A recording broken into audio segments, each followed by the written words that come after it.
Hello, early birds. How are we doing? Welcome, everybody. Hope y'all are having a good day.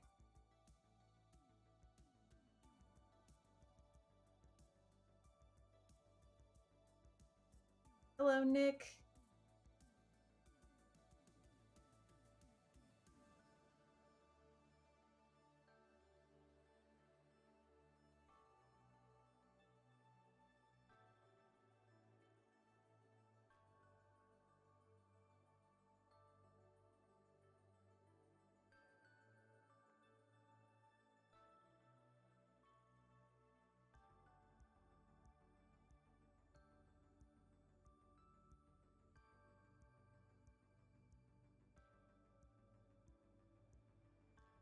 Alrighty, folks, we're going to get started here in about 1 minute.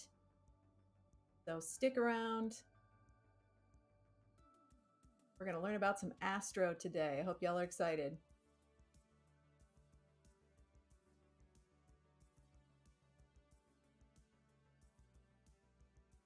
Hey there, Mr. Techie. I'm doing well. I hope you are also.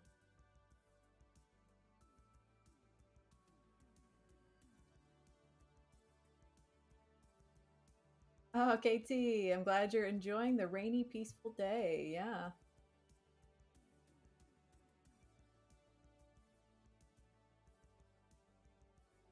A bit rainy here as well.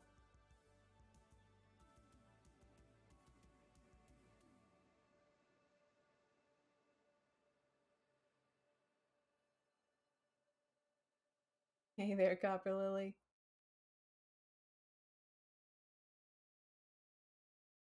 Alrighty, let's go ahead and get started. Welcome everybody. I hope y'all are having a great weekend so far. I know I am. Yeah, it's kind of a gloomy, rainy day outside. My dog's feet get super muddy and dirty every single time he goes outside. So it's a good day for a stream, I think, definitely. Welcome Arwen, welcome in everybody. So today we are going to be learning about Astro. And what is Astro? It's a bit of a hot topic in the 100 Devs community right now. So if you are a part of 100 Devs, you may have heard Astro mentioned lately, especially in the more recent stand-ups, because as you're probably aware, 100 Devs has landed a major agency client. We're going to be doing some work for them, and so what we're going to be doing is building out a new site for them, probably using Astro as a specific framework. Now, the importance of this is why Astro. And so we're going to talk a little bit about that. And then after we talk about why Astro is probably a good choice for this project, we are going to going through building an entire blog using Astro, including multiple pages, routing, multiple posts, tags, layouts, components, reusable components, all that good stuff, all the stuff that are really useful tools in your toolbox when you are building a site for a client to make things reusable, easily updated, interchangeable, and most importantly, load quickly and make your client site look good. So that's what we're going to be covering today. Give folks another couple minutes to get in here, but it's great to see everybody. And oh goodness, Ari, thank you so much for this subscription. Wow. Welcome. Thank you so much, Ari. I'm just glad the subscription alert worked. That's why they're doubled, because I never know when they're going to work or not. So that's awesome. Thank you so much for the subscription. And I even have, in case the alert didn't work, but I'm going to give it to you anyway. Thank you for subscribing, Ari. Much appreciated. Having a good day. Yes, and as Nia posted, welcome to the stream, Nia. Good to see you here. There is a project command, which will give you a link to the tutorial that we're going to be working through today. Astro really has some pretty good documentation, similar to React. If you have been with me through my React beginner course, we essentially just followed the documentation because it was so good. And so the tutorial we're going to be following today is actually laid out by Astro to sort of go over some of the most useful parts of Astro and useful features of Astro. And so that's what we're going to be following today. And we're even going to be hosting this site on Netlify. So if you want a little practice hosting things for GitHub, that kind of thing too, you're going to get a little practice with that as well. We may not make it through the entire tutorial. However, I think that we'll make it far enough that we'll hit the major points. Oh my goodness. And Copper Lily, thank you so much for the sub. The alert didn't work that time, but I still see it here in my feed. So thank you, Copper Lily. You get the special screen too. You're very cool, Copper Lily. Thank you so much for the sub. It never works for you. I know. I don't know why. I've tried so many different things. I don't know. That's why I made my own custom screen because I wanted to thank people.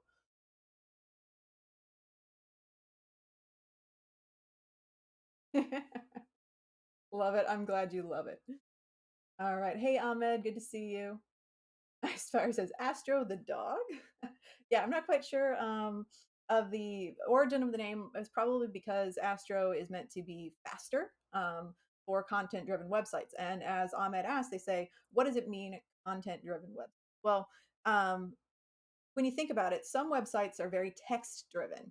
So think of something like Wikipedia, right? It's mostly text. Um, there's some photos and multimedia on Wikipedia, but it's really mostly text, right? Now think of something like maybe the portfolio for an artist. What's an artist going to have on their site?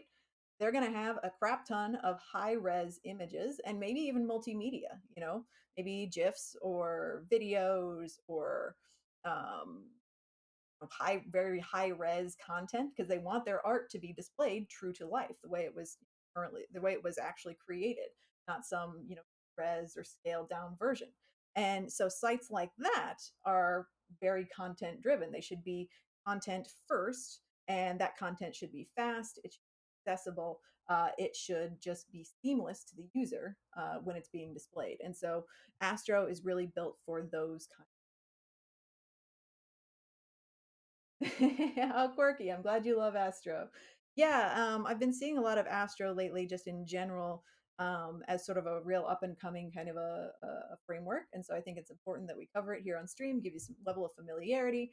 So even if you don't end up using it very often, if you get into a job interview and it becomes the hot topic or the buzzword in that interview, you can speak to it and be like, yeah, I think these are the advantages of Astro. Here's why we might use it, that kind of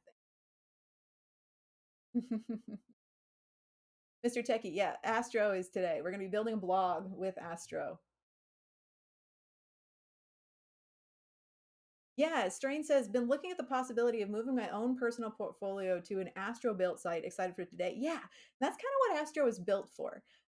So Astro is a framework, so similar to other frameworks that we worked with in the past, but it is really tailored for specifically, as they say, content driven websites. Notice I said websites, not necessarily web applications. Now, obviously, a lot of these tools can work for a lot of different types of, projects and that kind of thing. But Astro is really tailored for content-driven sites. So more static, they can have interactivity. We're gonna see that today on the blog that we're gonna build. They can have interactivity, they can have, client-side JavaScript and that kind of thing, but that's not really what Astro is for. It's for really, content-heavy static sites such as portfolios. And I'm actually thinking about I need to completely redo my personal portfolio. I built it like 2 years ago. It's not very good. And so I was just thinking, well, I should maybe use Astro to rebuild my portfolio because that's exactly what it's made. So thinking about if you're thinking about clients, if you have, let's say, a restaurant, right, a restaurant that wants to share really high res images of their food. A lot of restaurants really like, full page splash, videos and gifs and that kind of thing. For some reason, I don't agree with that, but whatever.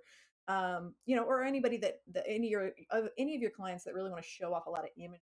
And a lot of the pitfalls that I see on those particular types of sites is that, yeah, they look great once they load, but how many times have you gone to like a restaurant website and it tries to load one of those like full page gifs, like a hero level gif, and it looks janky for like 10 seconds while every frame loads in? And then it looks fine once it loads. But or like an artist portfolio where you can see every single image loading, even on high speed internet connections. That's the kind of thing that Astro is meant to get around. Chanpo, so glad you could join us today. Absolutely. Hey, chaotic, good to see you. Yes, and you can just like I mentioned with any of these frameworks, you can absolutely make them be whatever you want. You can make them full stack. You know, you can tailor a lot of a lot of these frameworks are so flexible. You can tailor them to do pretty much whatever you want, but usually they have something that they're more targeted for, right? They have a more targeted purpose, and then other things that they absolutely can do as well. Um, so yeah, absolutely. As Quirky mentions, Astro can be full stack, 100%. Yep, it's like downloading images on a 56K modem. Yeah. So quick story, and then we're gonna get into it. Um, so one of my favorite artists is Simon Stalenhag. You might have heard of him. He was the artist behind. There was a show on Netflix called Tales from the Loop. Very sort of atmospheric Scandinavian sci-fi kind of a thing. I would say he's my favorite artist. And so a while back, I decided to check out his personal website, his portfolio website. The face of his brand, right? And so I checked that out, and I was like, oh, there's a I can click and I can see a gallery of all of his art. That's amazing. I love his art. And so I clicked into it, and I had to go walk away while I waited for things to load because it was trying to load literally every single one of his paintings ever in full high resolution. And I have gigabit internet at my house. I have gigabit internet. And I think it took like 30 minutes to actually load the page, which is just insane. And so it's some things, you just need a tailored framework to make it work, right? And I'm not saying that, that site would, instantaneous with something like Astro, but sometimes you got to tailor to meet the client need, right? So, yep, that's what frameworks like these are for. Arwin says, give me client number two. Absolutely. Yes. Hi, everyone. Yay, Astro. Yeah. Yep. Yep. All right, so what are we doing today? Well, we are heading over to astro.build, and we are looking at the documentation. If you want a direct link to the tutorial we're going to be doing today, you can type !project in chat. But just real quick, so yep, front end, it's mainly a front end architecture. It can be full stack. You can tailor it, you can pair it with other things, be full stack. But it's the main advantage again is it's really fast. So compared to some other alternatives like Gatsby or Next or WordPress, it's just fast. And I think that's about it for the introduction. They do have very good documentation if you're curious about more. Again, why Astro? It's built for content-driven websites like blogs, marketing, and e-commerce. It reduces overhead. Um, yeah, content-driven, server first, fast by default, and it renders HTML on the server rather than on the client side of things. So that's partially what makes it fast. It should be impossible to build a slow website in Astro. And it is very easy to use. As I've been through the tutorial already, it is quite easy to use. If you're familiar with React, which I think several of you are, if you're familiar with React, as we go through this tutorial, you're going to notice some similarities in that it's very component driven. Also, the syntax, so the way you write components, and the way you reference those components, and the way you embed JavaScript and HTML and that kind of thing, you're going to find that it is very similar to React and JSX. So if you have a previous familiarity with that, you'll have a bit of a leg up here today. However, if you don't know React, it's okay. You don't have to. You'll pick it up as we go. Strain says, challenge accepted. I can build a slow website in anything. Well, Astro at least makes it harder. So if you want to read more about why Astro, you can check out the documentation here. However, we're going to hop down here to the tutorial. So we're going to be building a blog with Astro, and I will show you what that looks like. I have done the blog already. So first off, this blog has a dark mode and light mode. So this shows just a little bit of the client side interactivity that you can add. I'll put it in dark mode so I don't burn anybody's eyeballs out.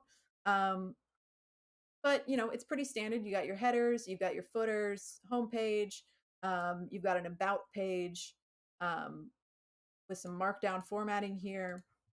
You've got the actual blog page where we have the individual posts, and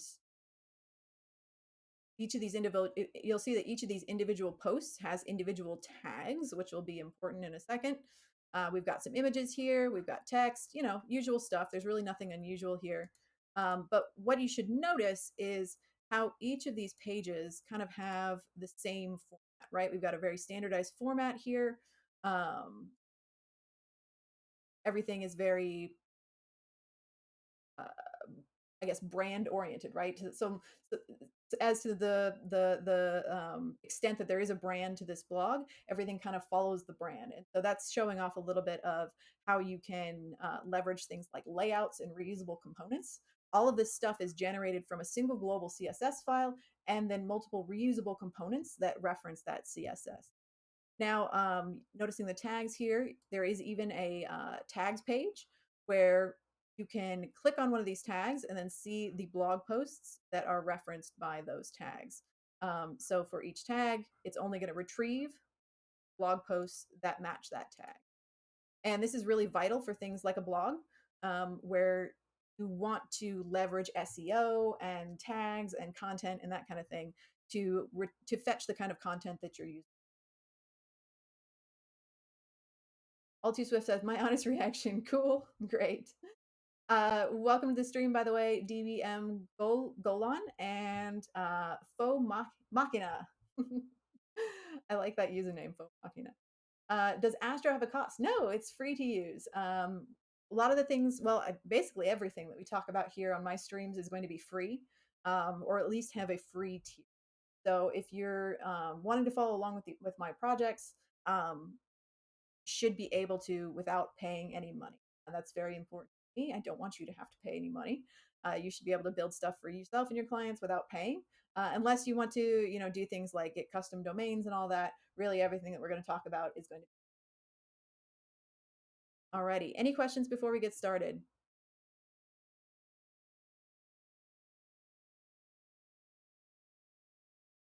And we're going to talk about, here's the kind of things that we're going to be talking about today. We're going to set up our development environment, most of which you will already know how to do. This isn't going to be anything new. We're just going to be using VS Code and installing Astro and setting up a GitHub repository and all that. Creating pages and blog posts, build with components, query and work with local files, add interactivity, and deploy to the web. So we're going to be using Netlify for our deployment. And if at any point, let's say you have to step away or get behind or something's not working, you can view the final code either on my GitHub, so !GitHub if you want to link my GitHub. It's the most recent repository on my GitHub. Or you can view their version of it on their GitHub as well. So the link is right here, or !GitHub for my own.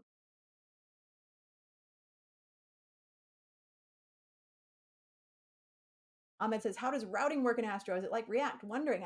We are going to do that. Don't you worry. That is part of the tutorial.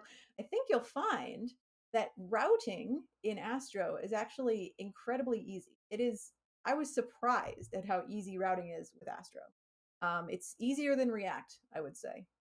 But I'll let you guys, when we get there, I'll let you guys make that determination. But in my opinion, I was actually surprised at how easy routing is. Silva says, does Astro have a backend so a client can update it? Oh my goodness, thank you so much for the sub, Catnip Galore. That's another great username. Y'all are crushing it with your excellent username.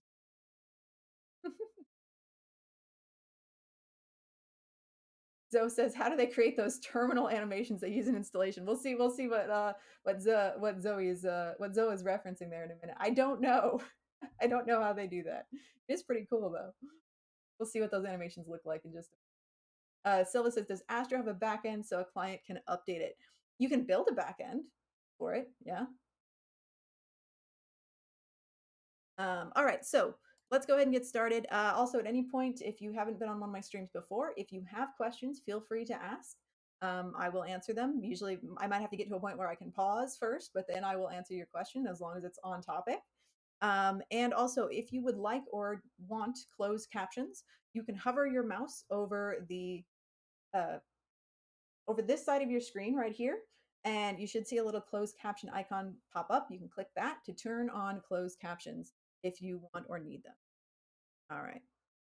So, what do you need to know to get started? Just HTML, a little bit of Markdown, CSS, and a little JavaScript. If you don't know Markdown, it's okay. It doesn't really matter. Um, so this is all you need to know: HTML, Markdown, CSS, and JavaScript. Then you're good to go. And that is definitely the case. The tutorial really holds your hand. Well. All right. So we're ready to build, I think. And it asks, unit one is things I already know. Can I skip it? No, we're not going to skip it because there's some stuff in there that's important.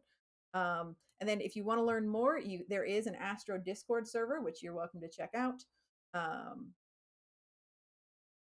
So let's go ahead and go into setup. Take a quick drink here.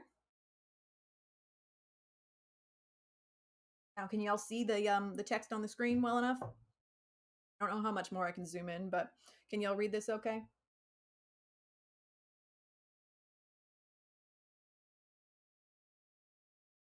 Let me know if I need to zoom in. All right, so what are we going to do? We're going to create a new project that's stored in GitHub and connected to Netlify. And as we commit to GitHub, we're going to that'll deploy automatically to Netlify, and Netlify will automatically release our site for it. So this is a little bit of a good, as I mentioned before, this will be some good practice in using GitHub to deploy changes directly to Netlify. Excellent, Ahmed. Thank you. All right, let's prepare our dev environment. So we're gonna, obviously set up the basic stuff in the terminal like we normally would for any project. You should have Node installed, and I think that probably all of you do. But if you want to double check, you can. Just head over to VS Code in your terminal and just type node and then -v, and it will tell you what version of Node you have installed. So you need to have at least version 18.14.1 in order for Astro to work. And again, I'm assuming that most of you probably do, but you might want to double check your version. If you haven't built anything in a while, you might want to double check. Alrighty, and then also you should have some kind of a code editor. We're going to be using VS Code, and I imagine that all of you will as well. So real quick, they have these little quizzes at the end of each chapter, and if you want to feel good about yourself, I think we can all probably answer these questions. You're on version 14. Renitz, you're gonna have to update, my friend. That's amazing. Yes, update Node because you won't be able to follow along if you don't. All right, so which of the following is a code editor for making changes to your files and their content? Do we know the answer to this?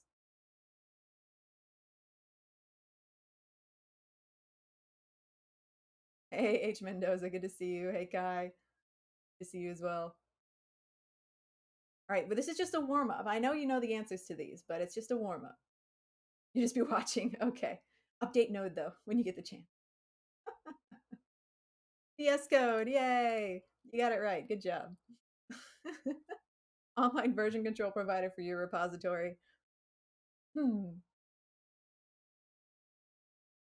This is just, I'm going to be asking you questions as we go. So this is just, yeah, GitHub and an application for running commands. This one's a bit of a trick question, I guess. Hmm? Terminal. You can open a terminal inside of VS Code, but yeah. The questions do get harder later on. Web browser. Yep. All right. So that's kind of the review there. All right, now what we're going to do here is actually create our project. So this is similar to something like if you've ever built a React project before. This is similar to create React app, or when you create a new React project with Vite, it's going to run us through a sort of a similar process. So what I've done is over here in VS Code, I've opened a terminal and I am in the folder where I want my project to go. So just go ahead and open a terminal, whether it's standalone or in VS Code or whatever, and then CD into the directory where you normally save your projects. And when you create your Astro project, it's going to create your project folder too. So I'm just, in my documents folder right now, and it's going to put another folder in there as we walk through the setup process. Okay. So npm create, I like that so you can npm create astro at latest. Spelled everything right. Now this is going to start to walk us through the process. And it says, where should we create your new project? So this is where you're going to type a folder name. And so be careful of the syntax here because you want your folder to live inside of whatever parent folder you're in now. So I'm in documents right now, and I want to create a new folder inside of documents. So how I do that is with the standard notation of dot slash and then whatever I want that folder. So I'm going to call this we'll just call it Astro blog. All right. Then I'm going to hit enter. And now it's going to ask us some questions. And you can navigate through these questions using the arrow keys. Now, don't just hit enter because we're actually going to have to make some choices here. So you'll see a short list of starter templates to choose from. Use the arrow keys to navigate and then press enter to submit your choice. So we're going to choose the empty template. So not the sample files or whatever. We're going to choose empty for our template. Okay. So don't just choose the first thing on the list because they want us to choose empty here. And then it has those cool animations that somebody was asking about earlier. I don't know how they do those, but if anybody does know, please let me know. Oh, and Catnip, I realized earlier I forgot to give you your special screen for subscribing. So thank you, Catnip. I don't think I ever showed you this. Thank you for that. Thanks again for the sub.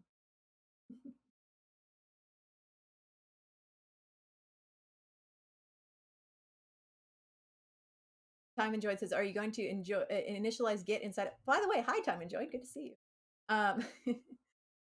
Yes, we are going to initialize Git, but that's going to be a little bit later. That's one of the other questions that they ask us a little further in the process.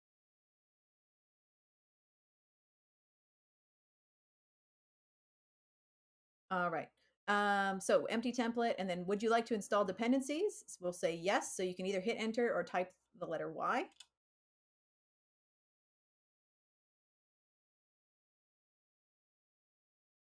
Got those lovely little gradient animations, which are pretty cool.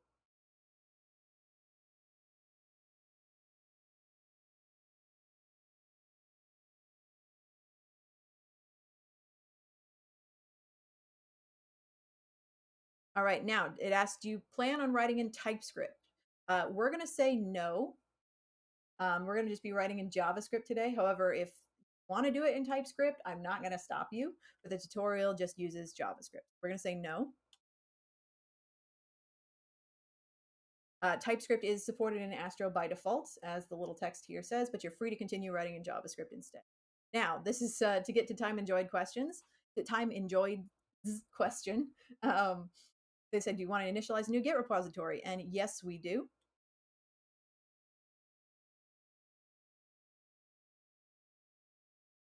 All right. So, and that's it. It's all set up. Done. Yeah, I do have, I am using OneDrive as a backup. Yep.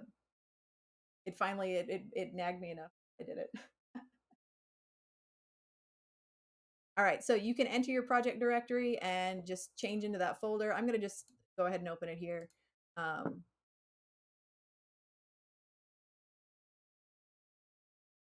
That. And then when I do, we can see that it has created for us a full project. So it, as you saw, it set that up really fast. And then down here in the bottom right, Da, da, da, da. So it says if it's your first time opening an Astro project, you should see a notification asking if you would like to install recommended extension. Oh, and thank you for the follow, Roberto Dev. Thank you for coming in. Good to have you here. So this little pop up here, don't ignore it. Go ahead and install that Astro extension right here. And I already have it installed, but I just wanted to show you this is it right here. So go ahead and install it. It just gives you sort of language support and syntax highlighting and all that.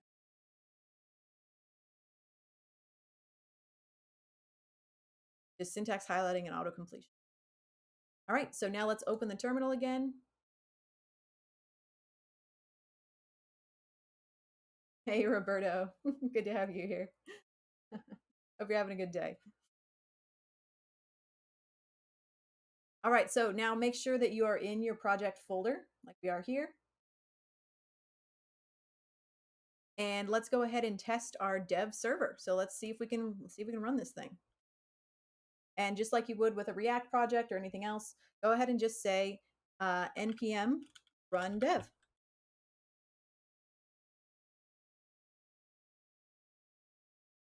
We'll control click and we'll open that up. And there we go. So our Astro project is running. We are cooking. So I'll pause here for just a second and take a drink and let everybody catch up. Now, if you didn't get that extension pop up, that's okay. You can just go over to the extension, extension store here, and just type Astro into the search box. And the first thing it should give you is the official language support extension. So you can just install it that way if you want. Type Astro or at recommended, and it'll give you that same thing. Now, I know I went through that basic setup kind of quickly, but it's really kind of the same thing that we do for most of our projects, right? We create a folder for it. We walk through the steps. We answer the prompts, and then it builds a template project for us. It's very similar to how we would do React app or anything else like that. So I do want to pause here and see if anybody needs me to go over anything again before we actually get into adding stuff to our project. And I'll also get off this page because I know it's light mode and bad for the eyes. We doing okay?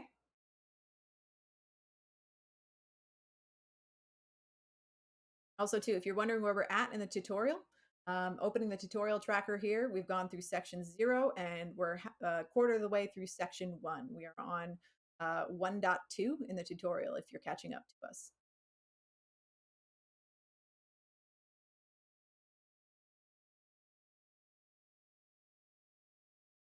Alrighty. Again, feel free to ask questions at any point if you need to. So we've already done this. We've clicked on the localhost link in the terminal, seen what that looks like. It matches what we see here on the screen, so I think we're good to go. And just like with React or NodeMon or whatever, when Astro is running in dev mode, you won't be able to do additional commands in the server. So you have to just kill it, Control C to kill it, and then do your commands and then start it back up again with npm run dev. All right, so we can create a new Astro project and we can start our dev server. Paradise says, oh, you just got Node updated. Excellent. Okay, great. So if you just go back to the previous section, so the section prepare your dev environment is the section that walks you through the whole setup. Oh, sorry, no, it's my bad. It's actually here. And create your first Astro project right here. So this walks you through all the steps in the setup wizard. And just make sure because it's going to ask you several questions. So just make sure that you answer the way that they specify here in the tutorial. It's not always the default choice, so you should probably just follow these steps on this page right here. And I'll even put the link in chat for you. This is the link to the specific page, Paradise, that you can follow through and get caught up with us. It shouldn't take you very long. Yep. All right. So now let's actually do some Astro. And we'll look at some of the files that they've created for us and see how they look maybe familiar to stuff we've seen before, but maybe also a little different. All right. So first they're saying, all right, go to source pages index.astro. Now, the first thing you should notice here when we go to this page is, and I'll minimize the file explorer here and we'll make this work. Actually, I might switch sides.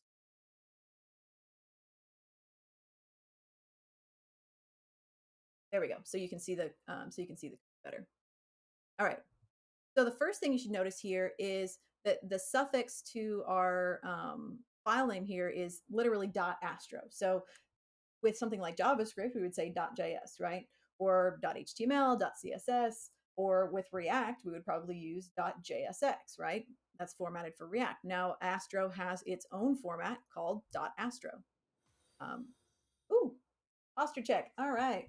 Thank you for that. Ooh, my neck just cracked. Hope y'all couldn't hear that. Thank you for the posture check. I tend to hunch over like a gremlin while I'm streaming, so much appreciated. All right, now the second thing you might notice about this is there's this funny little sort of comment area up top here, right? Like created by default, it puts some comments in. And you might be thinking, why? What's going on there? Well, we're going to make use of that later. That's a unique feature of Astro. That's something a little bit different and new. And it's called a code fence. So we'll learn more about that later.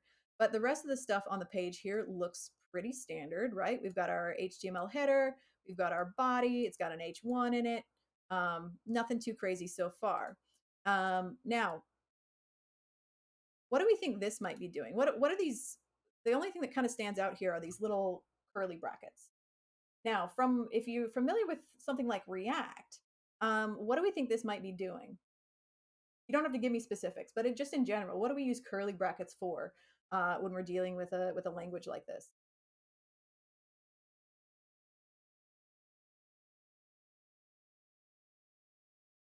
Oh, I hope it works too, Icefire. Oh, yeah. We're passing something. Yeah, we're passing something into HTML. So we're using the curly braces to escape our HTML and pass in something that is code like or JavaScript or variables or logic or that kind of thing. And so, yeah, that's exactly what Astro is doing here. It uses, just like React, it uses curly braces to inject variables or logic into our HTML. And so that's our first similarity that you might, yeah, going to do with that. Exactly. All right. So we're looking at our body here, our index.astro. I almost said index.html.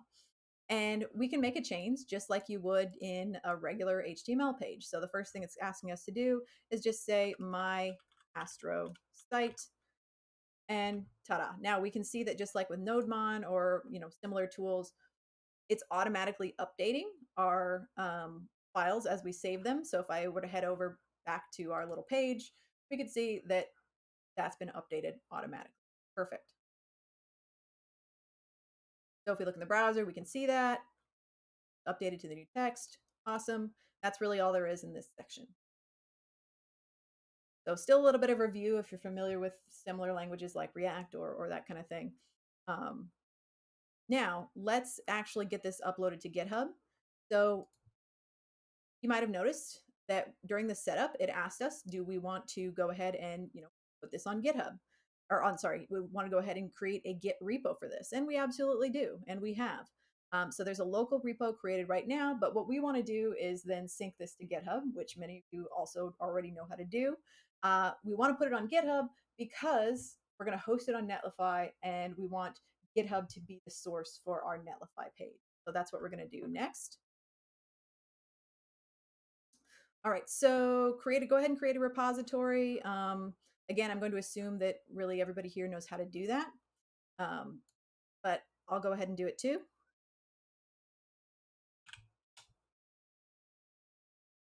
So we'll just create our repository and don't do anything else right now. Just create the repository, and then we're going to follow the steps that they do for getting the code synced. So create this. I'm going to create a new repository. We're going to call it Astro. I already have one called Astro Blog, but we'll call it Astro Blog Demo. Perfect. And we'll go ahead and create that. And then all you need to do is just grab the URL. So grab it from your browser and hold on to that for now. We've chosen a name. We don't need to change any defaults. Just make a note of the URL for your repository.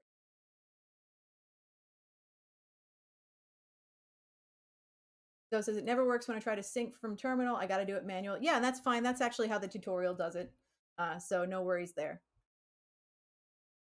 So I know what a lot of us normally like to work from the command line. That's how we've learned it, but we're actually going to use the GUI today. I think it's important to know how to do that. I actually, when I incorporated VS Code into my workflow at work for my team, I actually taught them how to do it using the GUI instead of the command line because a lot of them weren't as comfortable with the command line. And so at work, I used the GUI workflow rather than the command. Oh, Princess Sweetness, good to see you. Yeah, absolutely. Catch the replay later on. It's going to be recorded. You can watch it anytime. Eventually, it'll be on YouTube, just like all the rest of my stuff. So, no worries at all. Good to see you. All right, so let's head on over to back to VS Code now that we've got our repository URL. Now, before we commit anything locally, we're going to kind of attach our remote repo. So we're going to say remote and add remote. And we'll just say add remote from GitHub. Now, hopefully you'll see that repository you just created. If you don't, you can just paste in the URL, but I want to sync this one here. So I choose that, and then we can provide a remote name. It can be whatever you want. I'll just say Astro blog demo, same name as the one that, same name as the remote repo. All right, it's going to ask if you want to run git fetch. You don't have to. All right, so we've got our remote repo set up. And we can just set our initial commit. Go ahead and commit.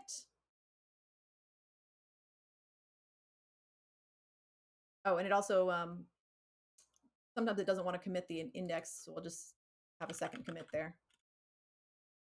No worries, just keep committing until everything is committed. We'll say, yes, I always want to stage changes and commit directly. And then once you've done that, it should say publish branch. Then that will sync it up to GitHub. Okay, so really, again, nothing new there. This is all review. But doing it via the GUI might be a little bit different than the way you normally do it. You can also do it via the command line if you. It's just good to practice both ways, I think. Now you can go back to GitHub if you like, and you can verify that all your stuff is there. So if I reload this, you should see, yep, all of our stuff has been committed. So we're good to go, I think. And it also put a lovely looking README there as well with all the starter information.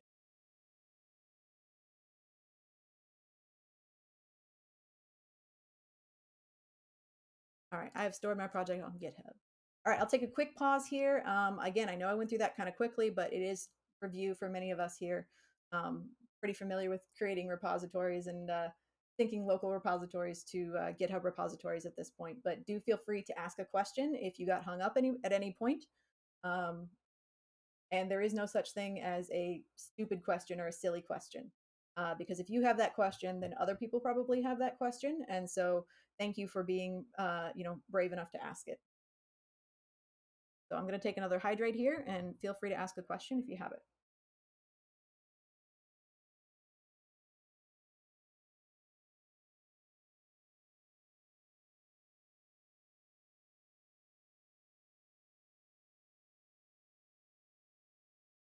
Okay, not seeing any questions at the moment, but feel free to ask anytime. Now, our next one, this might be new for some folks. Paradise, if it's just looking like HTML, if it just looks like plain text, you might need to install the Astro extension in VS Code to make it recognize Astro as a language. because I don't think VS Code does by default. So you can head on over to extensions right here and just type at recommended, and the first result should be Astro language support, and just install that extension, and it should hopefully fix that problem for you. So just install the Astro language extension, and then it's going to understand what Astro is. So this next step might be new for some of you. Deploying your site to the web. Not all of you may have done this before. So I'm going to make this big again here. So we're going to connect our GitHub repository to Netlify. So Netlify is one of those hosting platforms. There are many out there with their pros and cons. The tutorial uses Netlify, so we're going to use Netlify. Again, yeah, just like they say, you're welcome to use your preferred hosting service for deploying your site. So I already have a Netlify account. Now, if you don't want to deploy your site right now, you can just, or if you don't have a Netlify account and you don't want to just go through creating one, feel free to just sit on your hands for a couple minutes and skip this step. This is not necessary. This is just more of a introduction to site deployment with GitHub. So this is not foundational to Astro or anything like that. It's not unique to Astro. So if you don't want to use Netlify or create a Netlify account, just sit on your hands for a couple minutes, and we'll get back to the tutorial shortly. Yeah. So I already have a Netlify account. So I'm just going to go ahead and go through the steps. I'm logged into Netlify here. You can see that I was doing the tutorial earlier and it was auto deploying those builds for me. So I'm going to add a new site, and I'm going to import an existing project. All right, and I'm going to deploy with GitHub. It's going to authorize with my GitHub. And let's see, I think I may have to search the repos.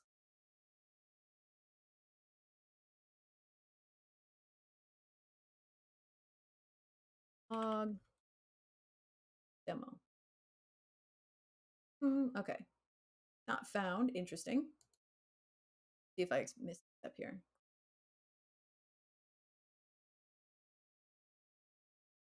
GitHub. Not sure why it's not showing me that. If Netlify doesn't like me, that's fine. I'll skip this too. But I can show you the one that I did from the first time I did this tutorial. So if this doesn't work, it's okay.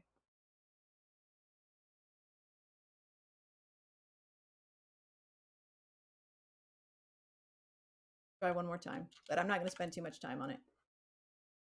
This is the one that I did the first time I did the tutorial here. So you would select your repository and you would just click on it, and then you would deploy it directly from.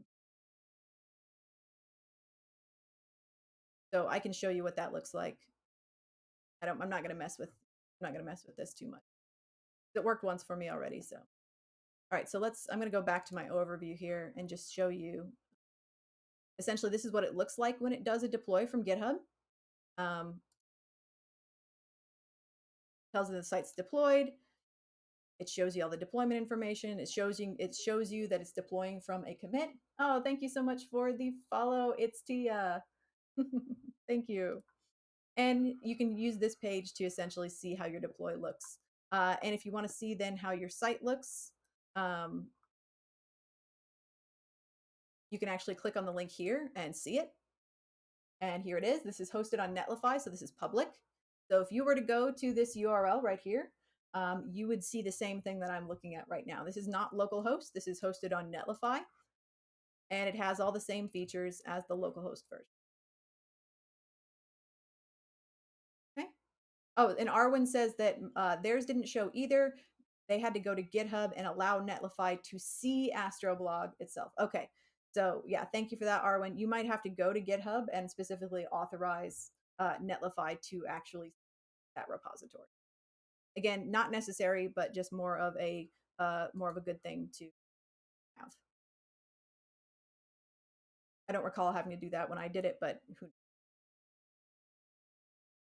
who So we're not going to spend too much time on this, but that's how it is very easy to deploy from GitHub to Netlify. And every time, and just something to be aware of is that if you do it this way, every time you make a commit to your repository and you push up to GitHub, so at any time you do a git commit and then a git push up to GitHub, it's then going to automatically sync that with Netlify and deploy it to your live site as well. So if you don't want that to happen, if you're working on a client site or something like that, and you don't want live deployments, you can turn that off with Netlify and then only deploy when you're ready. You can do, which probably you should do with a live client.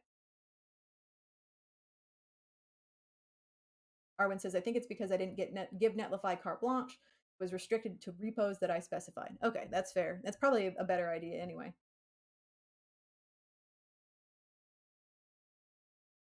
Okay, so yep, we visited the new website.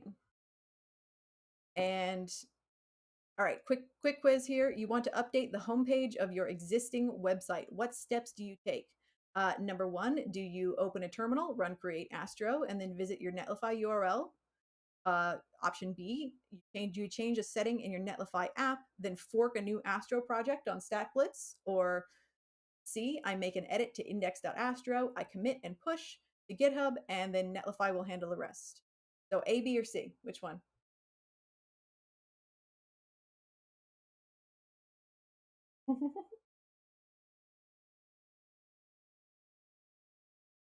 Yes, it's C. Hooray, we got it. All right, let's get back to coding. That's the kind of the end of the review portion. So what are we doing next? Now we're actually going to create some pages with Astro. So somebody asked earlier about routing. How does Astro work with routing? How does Astro work with pages? How do we do that? And so this is what we're going to get into now. Ease of creating pages and routing with Astro. So what we're going to do in this section is we're going to create our first Astro pages with the Astro syntax. We're going to add some blog posts with Markdown, which we just talked about recently on stream, right? We're going to style some individual pages with some scripts, with some style tags, some in on-page CSS, which is kind of like what, but don't worry, bear with me. That's those individual page scripts aren't going to stick around forever. And we're going to apply some global CSS as well. All right, so let's go ahead and create a new Astro file. In this source folder and the pages folder, let's go ahead and create a new file called about.astro.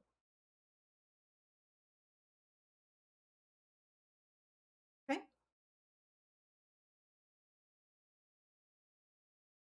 And if you want to, you can check that this is working, but I mean, it'll work, believe me. Now you can copy the code that they have here in the tutorial. And actually what we're going to do is we're actually going to copy, just go ahead and copy everything from your index.astro. So just do a Control A, Control C, and pop that onto about.astro right here.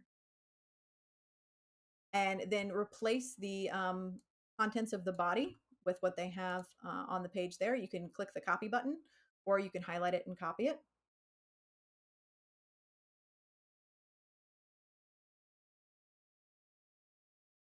A little bit. Go. Right. Now, if we head on over to our page and navigate to that specifically, there we go. We can see that it's actually working. Now, this is just, creating a page, right? This isn't routing. So we'll get to that in a minute. However, we can start adding some navigation links and create a little menu for this. So on our About page, we'll just create a couple hyperlinks and we'll pop those in just above our H1.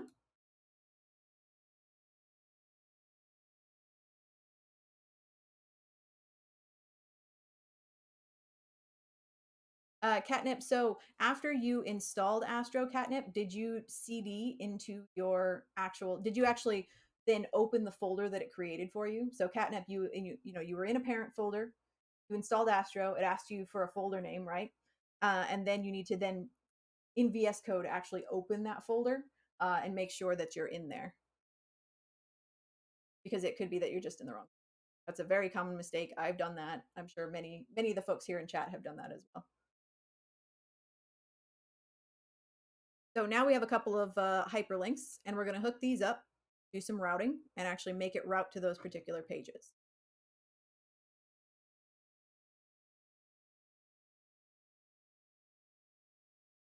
Okay, so Catnip, when you're getting oh yeah, the update is in localhost. Exactly. Yeah, it's important if you've got both Netlify and your localhost open at the same time. Make sure that Netlify isn't going to actually update until you actually push to. So yeah, that's a yep. Again, very common yeah misconception to make. I'm pretty sure I did that at least once when I was two.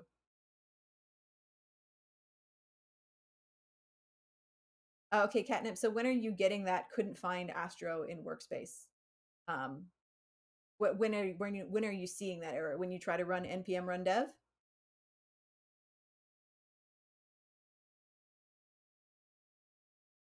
Let me know, Catnip.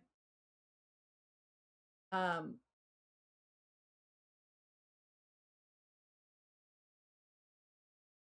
okay, right after you made about.astro. Okay, did you and you put it in the pages folder, right?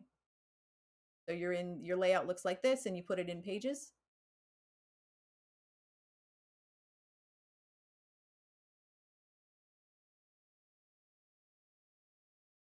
Okay, run dev worked. Yeah, in pages. Okay. Um, so where are you seeing the error? Are you seeing it in your browser or are you seeing it in the terminal?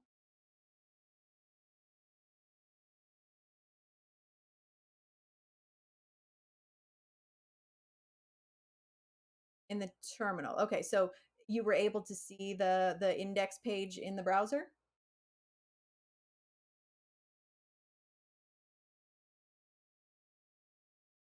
Okay. And are you able to navigate to the about page in the browser too? So if you were to do, localhost, whatever, and then slash about.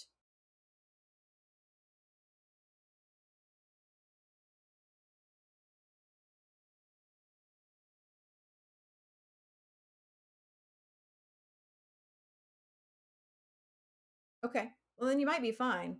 Um, it looks like you can see everything so far. So you just need to just double check that just double check that you're in the right yeah, that is weird. Just double check that you're in the right folder, in the terminal, that it matches the folder that you're, putting stuff in. And if you can see everything in the browser, then it's running. So I would just go with it and see if you oh, your about page is blank. Well, did you put the stuff from the tutorial in it or that you saved and all that good stuff?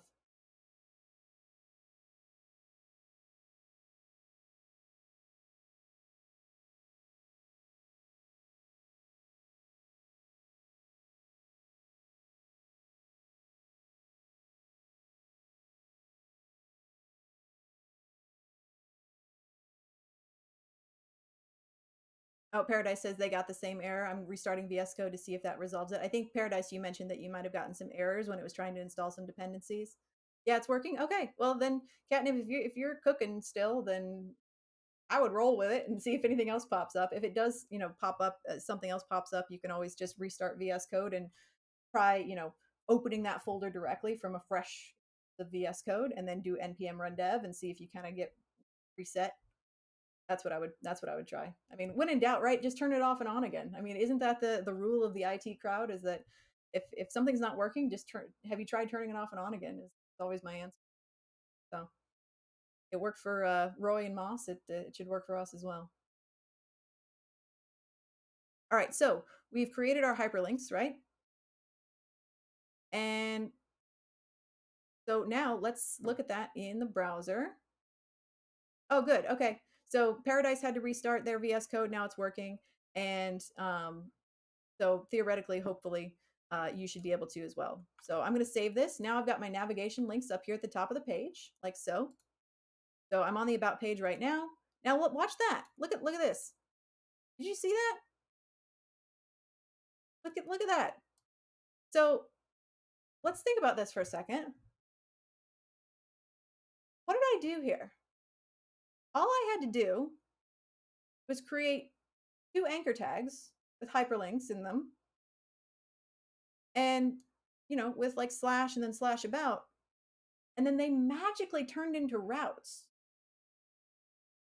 How do we normally create routes? How do we normally have to do that?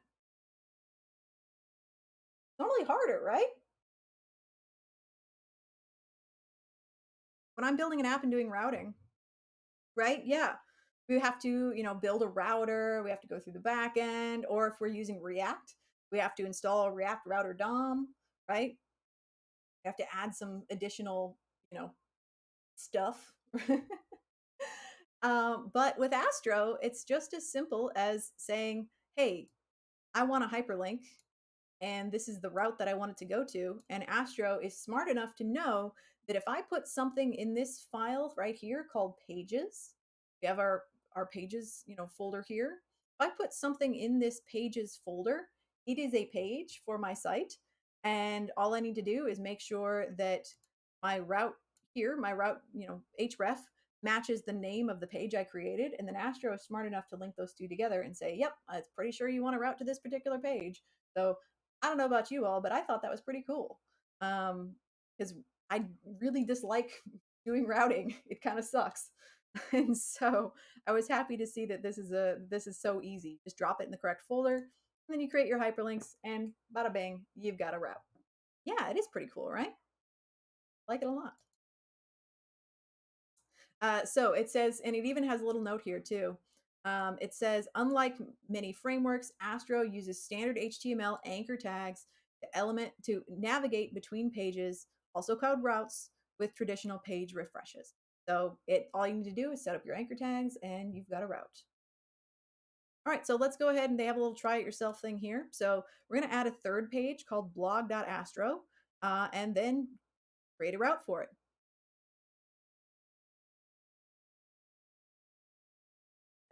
Strain says, I haven't been doing enough building. I have to get used to paying attention to white space again. Yep. All right, so let's do it. Let's add blog.astro as another page. So I'm going to put it inside my pages folder here. Blog.astro. And I'm just going to copy the sort of the general format from our index here. And also, when you're copying things back and forth between these pages, don't forget to also copy these little comments at the top. We don't know what they're for yet, but you're going to learn pretty shortly that these are important and they matter. So make sure that you copy these little funky comment lines at the top, and we're going to drop that into blog.astro. You can change the page title if you want, or you can leave it. It doesn't really matter.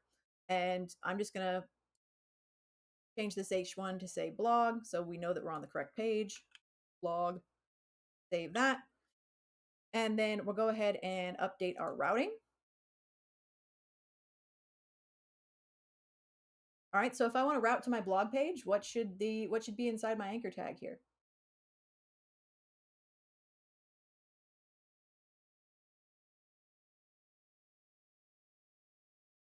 Route to my blog page, what should be in my anchor tag?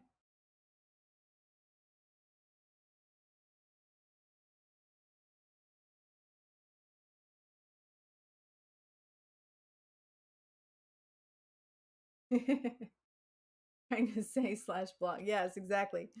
Yep. So blog should be here, and the link itself should say blog. Twitch didn't like that? Oh, okay. Twitch is weird about yeah, if you're trying to like paste HTML or any kind of, thinks you're trying to inject malicious code, and yeah, it's Twitch isn't a fan of that. Twitch doesn't like attempts at SQL injection. All right, we'll save that. We'll make sure that that works, and then we'll copy it to our other pages as well. Hey, blog. We did it. Good job. Got to block that yeah, that cross-site scripting. Exactly. Yep. That's why Twitch is so weird about it. SQL injection, cross-site scripting, all that good stuff. So now that we've done that, we can just take these 3 anchor tags and copy them across and drop them in the body on other pages as well. Now, if you're familiar with sort of the dry method, DRY, don't repeat yourself method of site building, what would we normally do in these sorts of cases? if we had something like this. For example, like a navigation bar or a menu bar or a header or whatever. What would we normally do in a situation like this? Or what's a good practice situation like?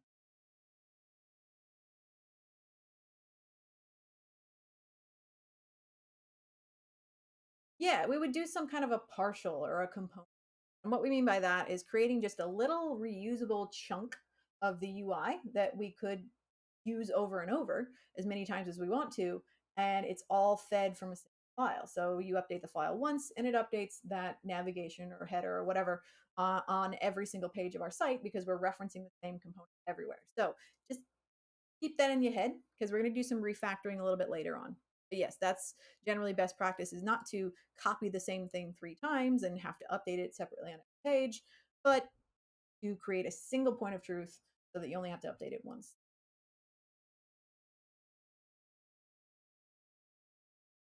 You could make that part of navbar. Yep. Reactish equivalent. Exactly. Yep. Arwin says I put hrefs outside the body and it still worked. Corrected, but it worked and looked exactly the same. Yeah. So what I found due to my own mistakes in the past is that most modern browsers like Chrome are pretty forgiving when it comes to elements being in the wrong place. So elements being outside the body or, you know, accidentally putting things in the head tags or yeah, or not having a closing body tag or an opening body tag, things like that. It's Chrome is pretty forgiving in its interpretation of your HTML that it doesn't matter all that much. Still important to get it right, but it's pretty forgiving. I've made a lot of mistakes. So I think we did it. We added a blog page. It's telling us to just copy a little bit of default text, and we'll just drop it in there. Oops. There we go. Yeah. Okay. So every page correctly links to all 3 pages. The 2 pages each have their own descriptive heading, and your 2 pages have their own paragraph text. Yep, I think we're good to go there. You can tell the difference between all of them. Yep, I think that's fine for now. Save this. And if you did follow the Netlify thing, you can go ahead and publish up to Netlify, do a git commit and a push. It is time for a break, so I'm going to go ahead and commit these changes up to the repo. I didn't bother with the Netlify part, but if you just do a commit to GitHub, you should see those changes automatically sync Netlify if you did that step. And it even walks you through the process of committing, but we already know how to do that. So I'm just going to do it with the GUI here. Say added pages. We'll commit.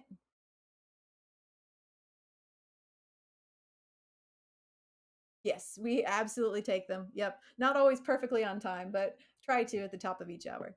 And so the only extra thing, if you're using the GUI, if you want to push up to GitHub, you just have to sync because it's going to say, do you want to, are you sure you want to commit to the main branch? And you say, yep, okay, I do.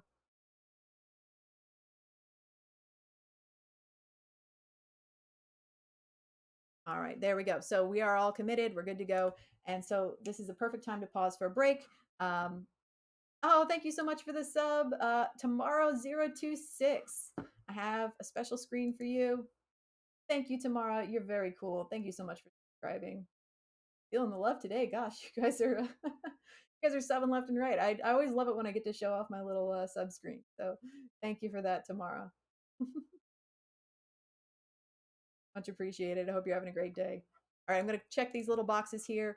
And just as a quick reference, oh my goodness, RDTA Paul, thank you so much for the sub. You get the screen too. Everybody gets the screen. Thank you, RDT. Oh, you're very cool. You're all very cool. I mean, regardless of whether or not you sub, you're all pretty cool. Woo, indeed. All right. So I've checked off the little checklist here. So just as a reference as to where we're at in the tutorial, we're actually making really good time. Granted, we haven't gotten to the more complex parts yet, but I think we're doing pretty well. We are at second little section of section 2 in the tutorial. So just as a visual reference, this is where we're at. I don't know that we'll get all the way to section 6 today, but I think we'll get through all the major stuff in 2, 3, and 4 at the very least, and give you a nice taste of what Astro is all about. Red Slice says, so you finally moved on from React. Let's not go that far. Checking under my chair. No, I wouldn't go that far, but I think it's important to be familiar with other frameworks. I still really do like React a lot, and I still use it quite a bit. But I think that Astro is really great for. We talked about this kind of at the beginning, but it's really great for content heavy static sites, which like artist portfolios, photographer portfolios, video heavy sites, sites with big old splash gifs, that kind of thing. Really, really great for that content heavy, snappy sites. It's the new mean stack Angular's out. Need something to fill that A. Yeah, fill the A section of the acronym. React rules. Everything else is just used to learn React better. Well, y'all can debate that during the break. And when I come back, I'll answer any questions if anybody posted any in chat. So I'll see y'all back here in 5 minutes to get some more hydration. But yes, do please take a break. See you back here in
All right, folks, we got about a minute left in the break, so come on back if you're back.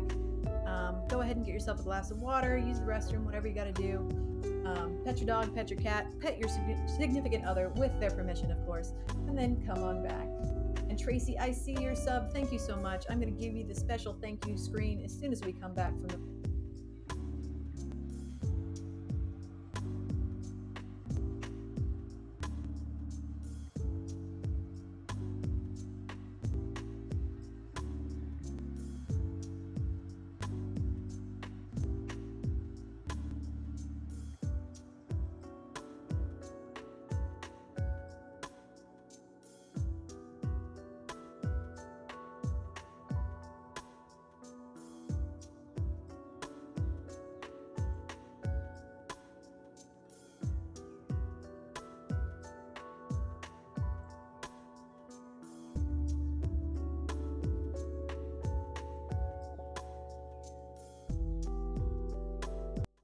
Alrighty, folks, welcome back. Welcome back, everybody. And once again, thank you so much, Tracy DK, for the sub. You're very cool. I like to think that, that everybody's subscribing today because they are in awe of my graphic design skills and you just want to keep seeing this. So enjoy my artistic talent. I hope you appreciate the Comic Sans just as much as I appreciate Tracy and the other folks who have subscribed today. So thank you so much. You're having a great day. Alrighty, Red Slice says so many JS frameworks out now. Vue, Svelte, Solid, Quick, all faster than React apparently. Well, it's all about the right tool for the right job, right? And so yeah, there are a ton of tools out there. Some are going to be flash in the pan. Some are going to be, stalwarts of the industry that are going to be used 30 years from now. It's hard to know, right? Hard to know. So I think React is very popular and used by a lot of enterprises and organizations. And so I think React is always going to be good to know. I don't think you shouldn't always go chasing the most recent things. Sometimes it's more about what is the industry standard, what is supported everywhere and used a lot. And React is kind of it. And so I think that I don't mind using React. I use it a lot still.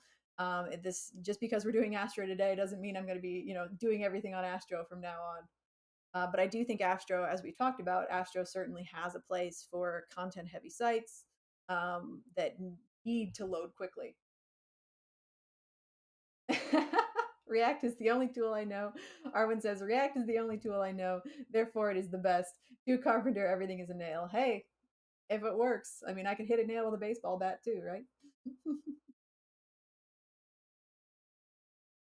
Kevin says, I would suggest to download the VS Code extension. Yep, we have done that. We downloaded the Astro language support extension. All right, so let's go on to the next section. Yeah, and as Strain said, that's an excellent point. Just to, if you're concerned, if you're sitting there and you're like, man, I don't want to have to keep learning frameworks or which framework is the right framework to learn. I don't know. Strain says, whatever someone is paying me to build sites with is what I'm building sites with. That's exactly right. Whatever you're getting paid to build with is what you should work with. You know, like so I get paid, like my day job, and many of you know this, is I get paid to be a SQL developer. And so that's what people pay me to build with in my day job, and so I'm gonna use SQL, right? I'm gonna build databases and do that sort of thing. So um, even though that's not what I do here on the weekends, that's absolutely what I'm going to do for my day job, and I like it a lot. So, and SQL is 50 years old, almost nearly 50 years old language. Also, I mean, and some of the tools that I use at work too are like Windows 95 nonsense. I mean, but they're paying me to use them, so I'm going to use them. So it's not always about the newest thing. Sometimes it's about the thing that makes you money or the thing that works. All right, so let's go ahead and write our first Markdown blog post. So now we've built some pages with Astro, the Astro sort of suffix here. But let's go ahead and add a blog post using Markdown. So you might be familiar with Markdown. So I guess first off, I'll ask, what is Markdown? Anybody know what Markdown is? What is it for? If I create a Markdown file, what is that generally for? And we're going to create a file with the extension .md. What is that allowing us to do? Yeah, generally for documentation. Why do we use Markdown for documentation? README is always MD. That's all I know. Yeah, and that's right. Yeah, if you create a README, if you use you create a README on GitHub, it's generally going to be README.md. Instead, let's think if you don't know what Markdown is, think about it this way. Why does GitHub use README.md rather than just something like README.txt or .text? Because it's cool. So there is a difference between if I were to just do readme.txt versus readme.md. MD allows us to do something else. What is it? What does Markdown allow us to do in a simple README file? So for example, if I head over to the repository here on GitHub, and I look at this README, this is a readme.md. And if we look at this, we've got some very lovely sort of formatting, right? We've got some very lovely, we've got a table here, we've got emojis, we've got headers, we've got hyperlinks, we've got all this sort of thing. So just looking at this, what does Markdown allow us to do? Do text files. Because I'm not, I don't have like a readme.css, right? I'm not like, I haven't put in any CSS to style this. So what does Markdown allow us to do?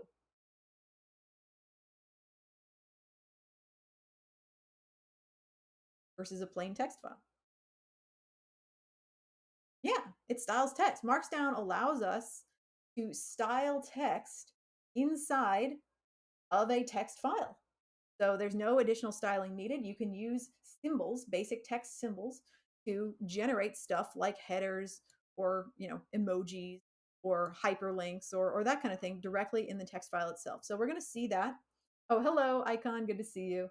We're going to see that when we build our little Markdown file here. So um, we're going to create a new directory called posts. Hey, Antonio, good to see you as well.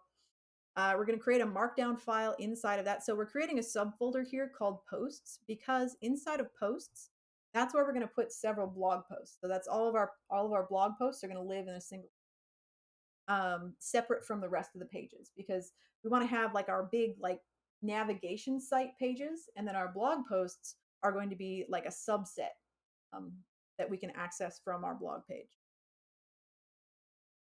So we're going to create post 1 and post 2, and we're going to grab this markdown content. So if we look at this, we can see, oh, and thank you, Hassan Abdullah, sorry, I probably said that wrong. I apologize. Thank you, Hassan. And JTAS835.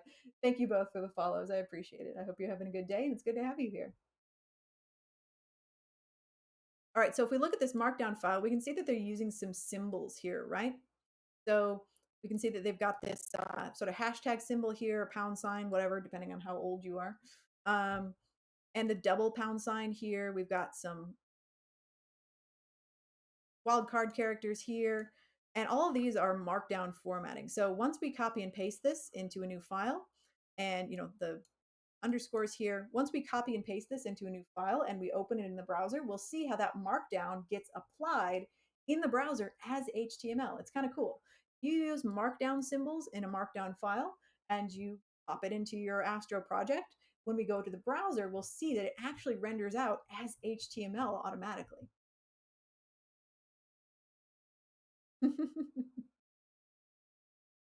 Antonio says, I have a question. When we build a project with you or on YouTube, they're video 10 long. Can we claim that it's our project, or can we only claim a thing that we did with zero help? So good question. So if you build a project with me, the whole reason that I do these projects on YouTube is so that you can take them and turn them into something that is yours. So absolutely, you can build a project with me. The only thing that I ask is that you add something to it, right? You customize it.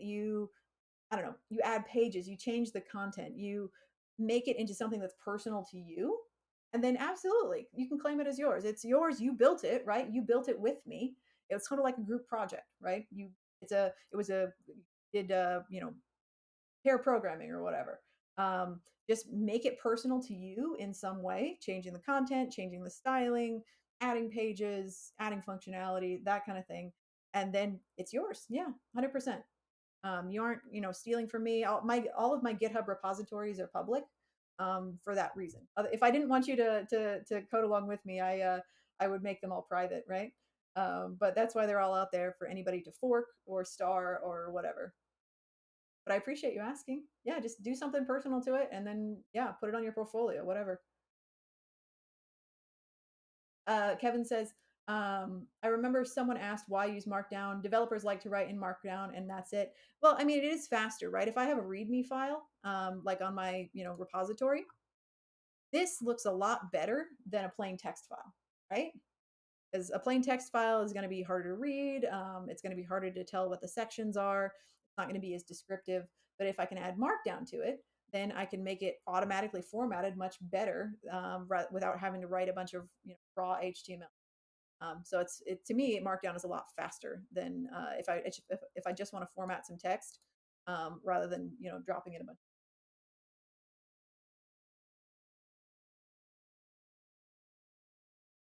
No worries, Sloop. It's good to see you.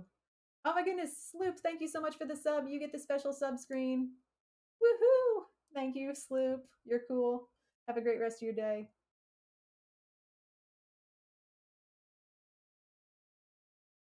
Drain says, yeah. And that's a great point. Yeah. There's a meme out there that says, where someone says, I stole your code. And then the person that they're stealing it from says, it's not my code. And that's the thing, right?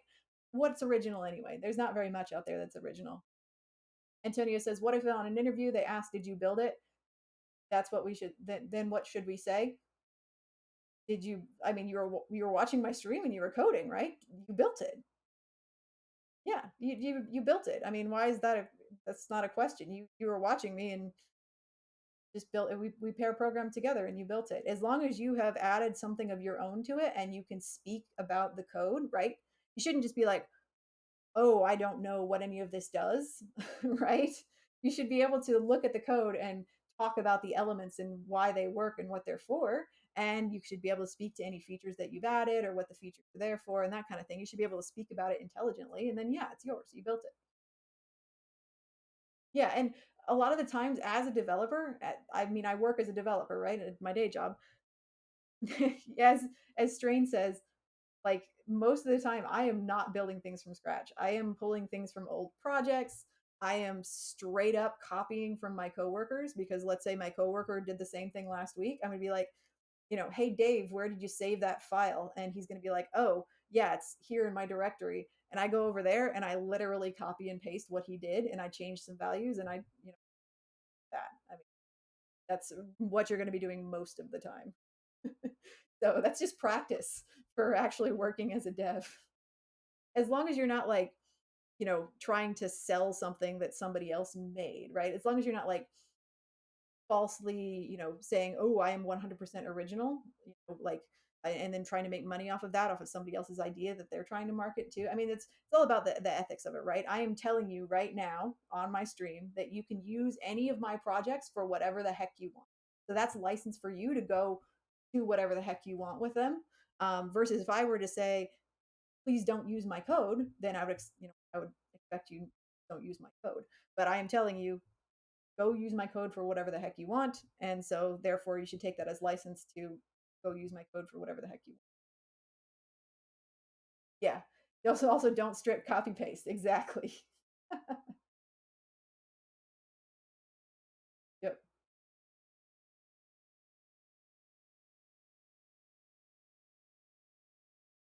I mean, you could say that, Kevin, but I mean, honestly, I wouldn't.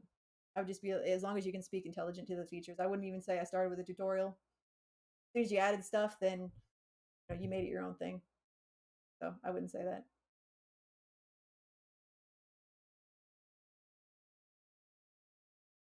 But personal preference, whatever you're comfortable with. You're Gucci. Okay, great. All right, let's keep going. So we were talking about Markdown. All right, so we're going to go ahead and create inside of our structure here. We're going to create a new folder. So not a file, but a folder. And we're going to call it posts. And inside of posts, we're going to create two new pages. So both of these are going to be Markdown. I think they're both supposed to be. Well, we'll just create post one for now. I don't remember if post two is also Markdown. I don't want to get ahead of myself. All right, so Markdown, and then you can just copy the Markdown that they put in tutorial there. Don't type it out yourself. And we can see that VS Code recognizes Markdown, and it's not going to show you the Markdown formatting in VS Code. There's a way you can preview it, but for us right here, it'll just be easier for us to go into the browser and look at it there.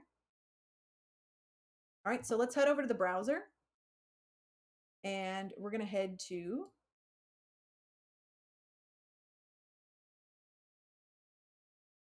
localhost 4322 for me. It'll be 4321 for you. And look at post one. And when I do that, we can see that these symbols right here, these markdown symbols, have rendered out as HTML. So if we do a quick inspect here, what you'll see instead of those markdown symbols is H1s and paragraphs and lists, right? So all of these symbols have rendered out into the appropriate HTML tags. And so writing in Markdown is faster, in my opinion, than writing in HTML because you don't have to worry about your tag structure or syntax or anything like that. Once you memorize the basic Markdown symbols, it's pretty quick and easy to write it that way instead.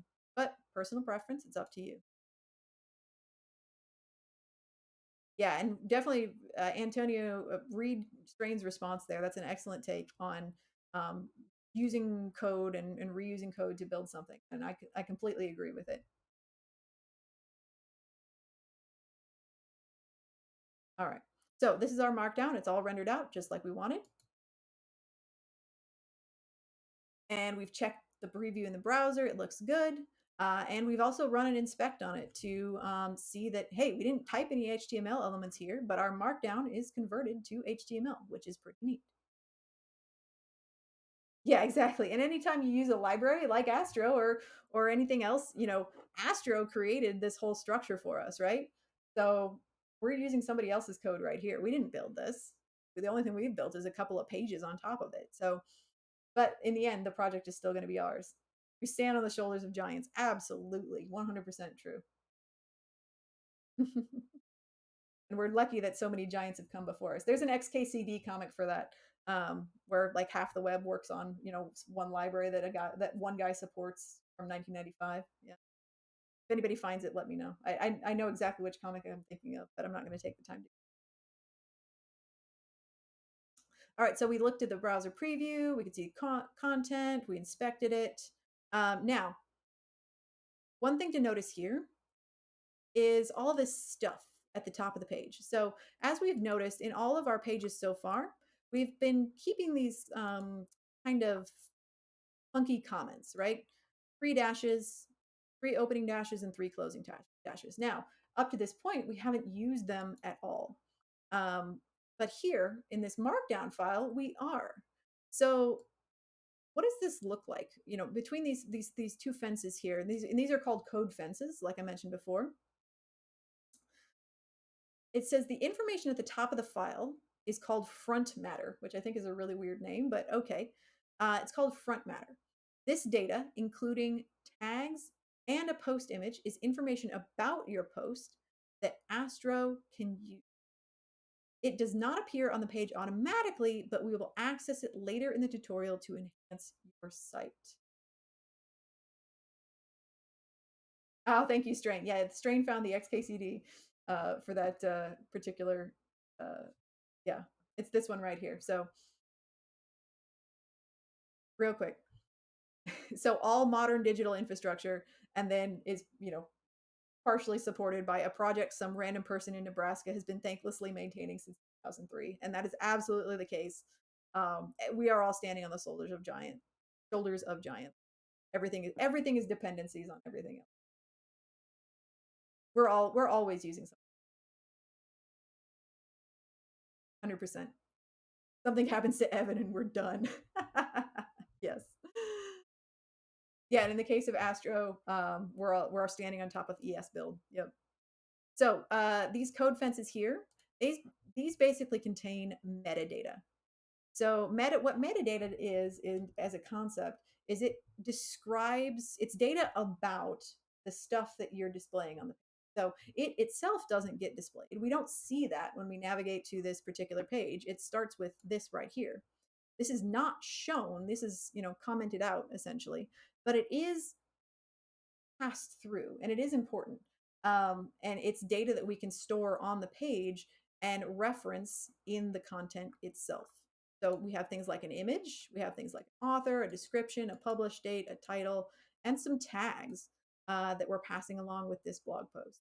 So we're not going to use them yet, but we will.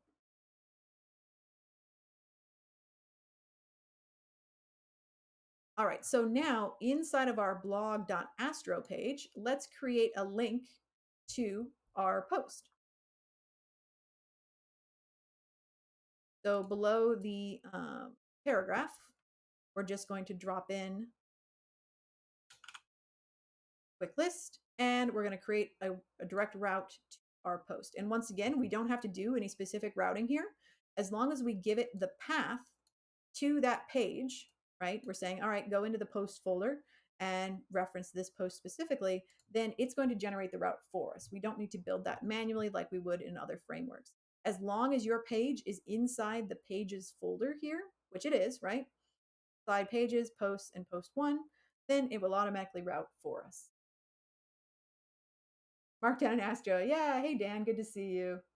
Yep, we're building a blog today. All right, so let's go ahead and create 2 more post files inside of our posts folder. Make sure that you're staying inside of this post folder. So we're going to create post 2, and I believe these are both markdown. Yep. .md and post 3.md as well. And again, they give you the content for these, so you don't have to write it out yourself. But real quick, let's notice that, oops, copy, thank you. Notice that, again, we have some metadata or some front matter, which is a weird, I don't know, I don't like that word, but whatever, it's what they call it, front matter, metadata. We're also passing in some different metadata with this particular post as well. So when we reference it later, it's going to be unique to this specific post. And we can copy the same thing for post 3 and save that. And then we're also going to add, once again, we're going to add some links to these posts inside of our blog.astro page. Now, thinking about this, is this the best way to do it? Each time I add a blog post, I have to go in and edit and add another, add another list item. What if I had, the ability to add and delete blog posts using the GUI? Yes, charge the client. I like that approach, Dr. Moto. Dr. Moto said, yes, this is the right way to do it because we can charge the client for more time. Okay, fair enough. Fair enough. If we were, if we were maybe working on our own personal portfolio and our time was more valuable to us, what might we do instead, just theoretically? Yeah, we might do something like a map, right? We might somehow be able to read how many posts we have in our folder here, right? If there was a way that we could go into our posts folder and count the number of pages that we have, the number of posts that we have in here, and then using that, import that information, and then dynamically generate a list of posts, that would probably be something useful. So again, hold that in your brain because we're going to come back to that later. But for now, we're just going to do it manually. It's fine. But again, that's not the best way to do it. And if you know React, you know that that's something we would probably not do in React, and Astro can absolutely handle that as well. Kevin. Oh, thank you. Yes, we're gonna get introduced to something. Absolutely. Just gotta drink some tea before it gets cold. Actually, for Christmas, I actually asked for one of those like mug warmer things that you like put on your desk and it keeps your drink hot, because I always 100% of the time will let tea and coffee get stone cold before I remember to drink it. So I actually my parents were like, "What should we get you for Christmas?" I'm like, "Get me a mug warmer," because I always let drinks go cold. I'm cold all the time, so I need all the hot drinks I can get. Yeah, it's a pretty yep. Arwen says, "I microwave coffee 3 times for 1 cup." Copper Lily says, "Ooh, I could use one of those as well." Yeah, I didn't even know those existed, but it's a brilliant idea. Yep. I think all of us developers were like, we're using both hands to code, and so we just always let our drinks go cold. Yeah, Ember warmer. Okay, yeah, I don't remember what brand I got, but we'll see how it works. If it doesn't work out, I'll try an Ember one.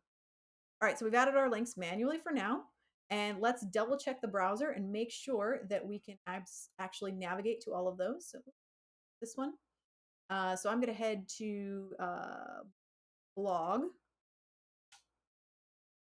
All right, and if I go to post 1, there we go. We've got post 1, post 2, we've got post 2, and post 3, we've got post. Perfect. So our navigation is working. The routes have automatically been generated by Astro with no extra work from us, which I still just absolutely love. All right. So quick test. Content in a markdown file is converted to what? Which of these 3 things? Shocking advances in hot plate technology. Content in markdown file is converted to what?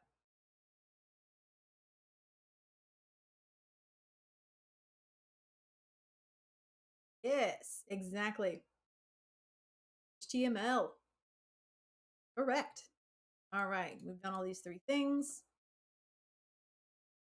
First. Yep.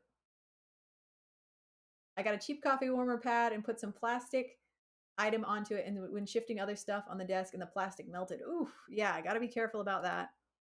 I think some of those warmers are smarter than others about detecting actually the weight of like a mug versus just something on it. But yeah, definitely be careful. Dan says, "Who put quizzes in the official docs? I'm affronted." Yeah, they actually get kind of difficult later on. I actually got a couple wrong while I was doing this the first time. Yeah, it's they don't pull any punches. Who knew you'd have to take quizzes after college, right? All right. So next up, we're going to add some dynamic content. So this is where we start getting into a little bit more of the actual capabilities and sort of the similarities to React in the way we format things.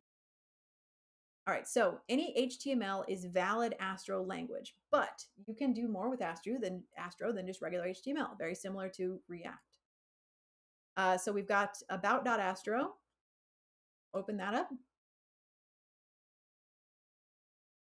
And we've already got all of our links in there, and we've just got some regular old HTML. Now, let's define some metadata up here in the code fences. So we're going to just declare a variable up there. So essentially, we're just going to straight up write some JavaScript and just drop it up here. Now, might remind you a little bit of React in that with React, we can, write a bunch of JavaScript, right? And then inside of a return statement is where we actually put our HTML. Kind of sneeze. Excuse me, gosh.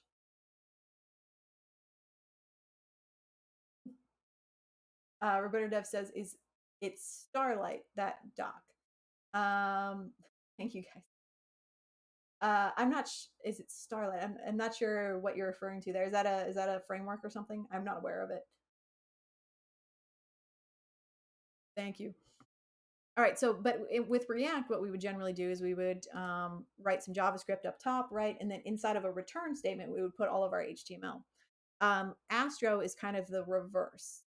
So whereas with React, we would enclose our styling, our UI elements in a like a fence, essentially a return statement with parentheses. Um, Astro does the reverse. It encloses the JavaScript inside of a fence comment lines, and then it puts all the HTML kind of just in the main body of the. So it's kind of the reverse of React, but it's a similar concept. You're still dividing the two, even though they're in the same. All right, so we've declared a variable here.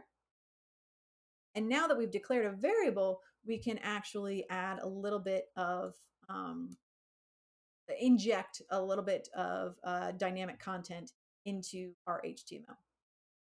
So for the title, I'm going to replace the hard coded value with the variable that we've declared up here. So now we can see I'm referencing that variable, it's reading it in.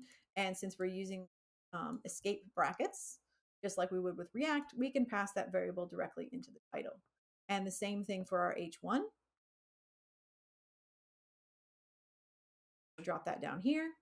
And now we can simply declare that that metadata for each page title at the top of each of our pages and have it be read into the content. So I'm going to save that. We'll double check on the About page. There we go. Everything is still there. Got our About Me, and the title of the page itself is now About Me instead of just Astro. So very similar to React, no differences there just yet. Now let's go ahead and do the same thing for our index.astro and blog.astro.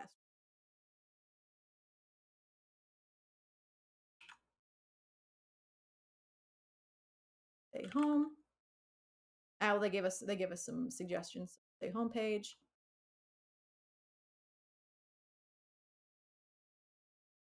There. And my Astro Learning blog, or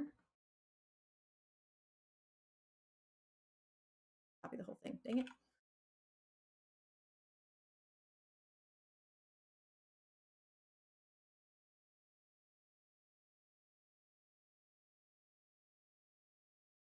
That. Okay. And we'll grab page title and just remember to replace both the title tags or the content of the title tags and your H1.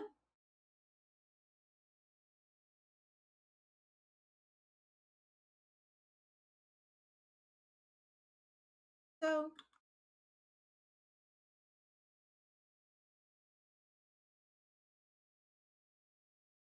and save, and there we go.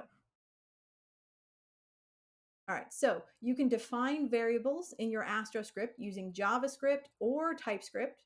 Astro supports TypeScript natively, so no problem there. And use the variables in your Astro template inside of curly braces to tell Astro you're using. So just like you would with React. Now you can also write JavaScript expressions inside of Astro. So inside of our About page here, we can do things like declare an object or declare an array to contain some information that we want to pass down into the content below. Save that.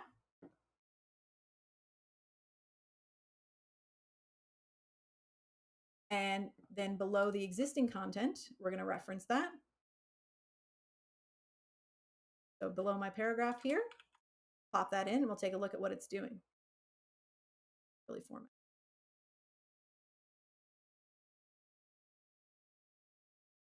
Here we go. Can we write a JS framework within an Astro file? I think you can do whatever you want. Is it a good idea? I don't know. But you can also, so, and just to be clear, Astro does work with like React and other things too. So you could write like React in Astro. Like it is compatible with those, with basically whatever you want. Now, I assume you meant like building a new framework inside of Astro, but yeah, you can use things like React with Astro as well. All right, so what it's doing here is essentially referencing the object from above, going in there and pulling stuff out. Again, if you're familiar with React, this isn't going to be new.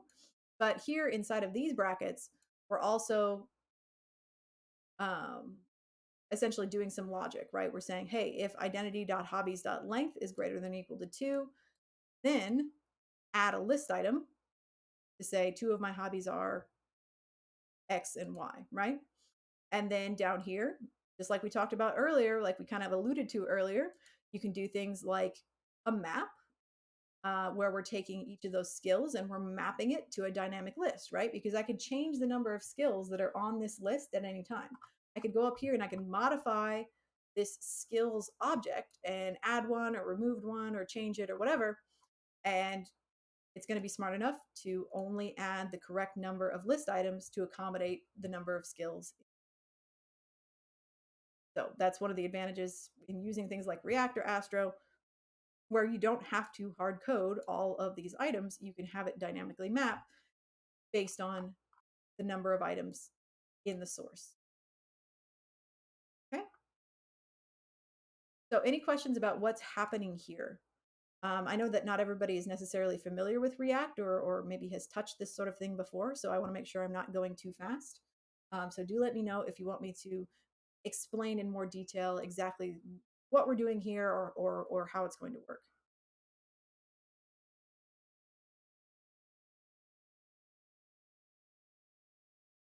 Yeah, so Dan says it's appealing, but I need to look further at their SSR capabilities. I can't quite get away with just static generated or client side only. Yeah, and it's not static or client side only. Actually, what they try to do is offload a lot of the logic to the server side. So I would their documentation is really good and it goes into a lot of detail about SSR like capabilities and that kind of thing. So you might check out there in the docs. You might check out why Astro, and then that goes into more detail on that sort of thing for your specific.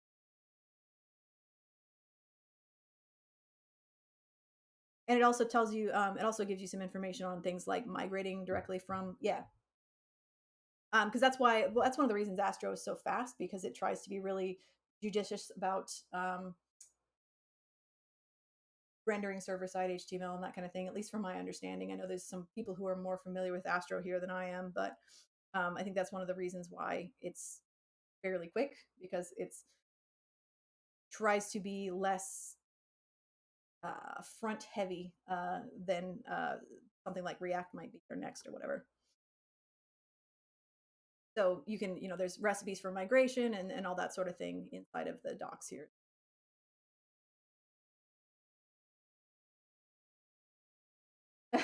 But true. You're funny.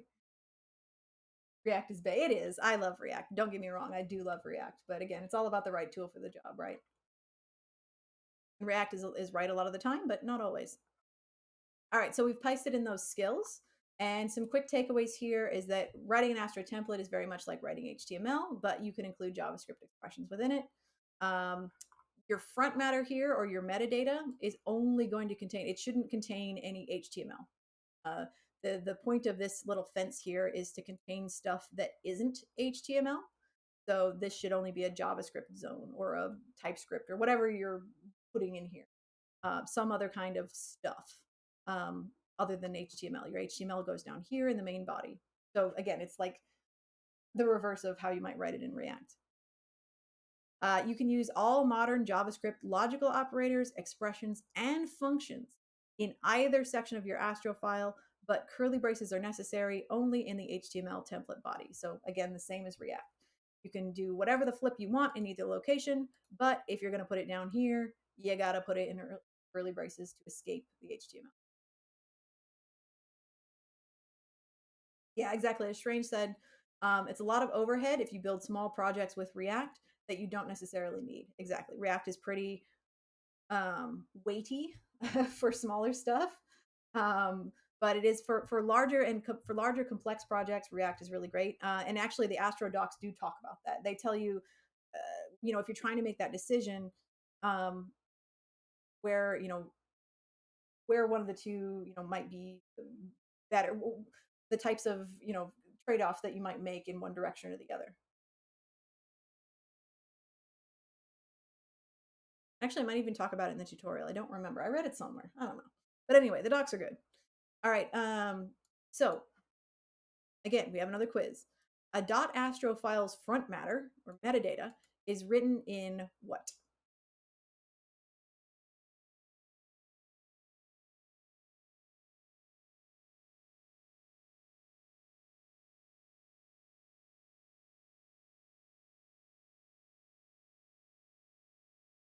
Hieroglyphs. Yes, it's written in JavaScript.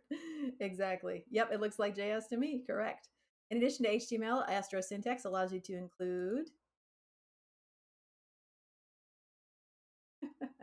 We're not allowed to say. In addition to HTML, Astro syntax allows you to include, yes, JS, exactly. When do you need to write your JavaScript inside curly braces? I like this answer. I wish that was true.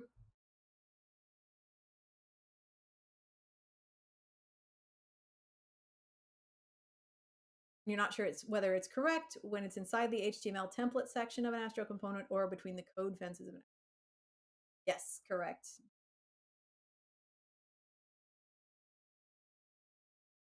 All right.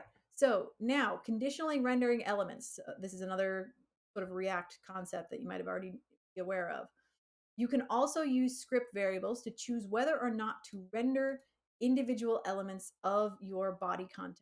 This is something that we do a lot in React as well. So sometimes your page may not be in a particular state that you want to show the user something. So maybe they haven't submitted all the information they need to submit, or they've maybe they're not logged in and you don't want to show them everything. So stuff like that. Hey, MD Res, good to see you. Show element ampersand ampersand. Yeah. Yep.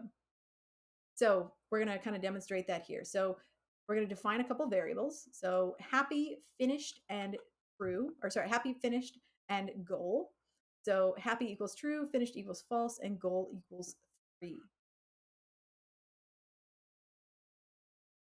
All right, so on our about page up here at top inside of our metadata, we're going to define those 3 variables, and then we're going to use those to determine whether or not these elements should display. And essentially, we're kind of doing the same thing here, right? If identity.hobbies.length is greater than or equal to 2, then we show this list item here talking about what those are. So again, we're going to do the same thing here.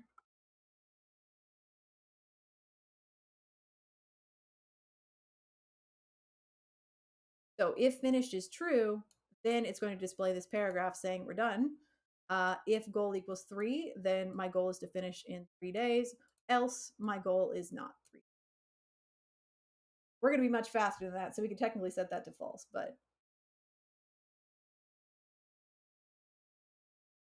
MD Res says, what are we doing here and why do we need this? Well, we are learning Astro today because the 100 Devs agency is currently considering using Astro for a client.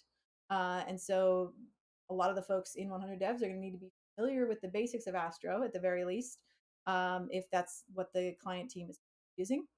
And what Astro is really good at is working with content heavy or media heavy sites because it's very fast. So it renders fast, it loads fast. So if you have something like an artist portfolio, which has a lot of high res images, tons of video files, that type of thing, Astro can deliver that content much faster than a more traditional site. Icon says the maps in Astro do not need keys. That's a great point. I actually hadn't noticed that before. And yeah, so here we actually aren't really including keys in the maps. Now, why do you think that is? I think I know why that is. Why do you think that might be? Why aren't we putting any importance on keys here? Keys for cowards. Because let's think about why React uses keys. And I think Dan has kind of hit the nail on the head here. Um, in React, you're very conscious of state, right? You're keeping track of state. You always want to know what state your UI is. Your UI is in, and if anything changes on your UI, React needs to be able to react to that, right? To register that change and know when to update itself. But that's not really the focus here, right? With Astro, it's not really the focus here. We're using a similar syntax, but we aren't focusing on state. We aren't tracking changes for any reason. And so here, Astro really doesn't care. If something changes, yeah, it's going to need to, update the page, right? But um, we're basically just building a static site here, so the keys don't matter, the state doesn't matter. Everyone loves state. I do like state, I do. Yeah, but it's not really the point here. Yep. But I actually hadn't noticed that the first time I was going through this. So that's a great call out there that you noticed. One of the differences between Astro and React. Yes, exactly. And as Dan says, like I mentioned earlier, you can use React components in Astro. So you could build JSX and React. And actually, at the end of this tutorial, I don't know that we'll get that far, but if you finish the tutorial, they actually use Preact. Um, we add some Preact components or a Preact component for some interactivity. So, doing some direct client side interactivity. We add Preact to do just that. Um, and so that's absolutely something you can do. React component.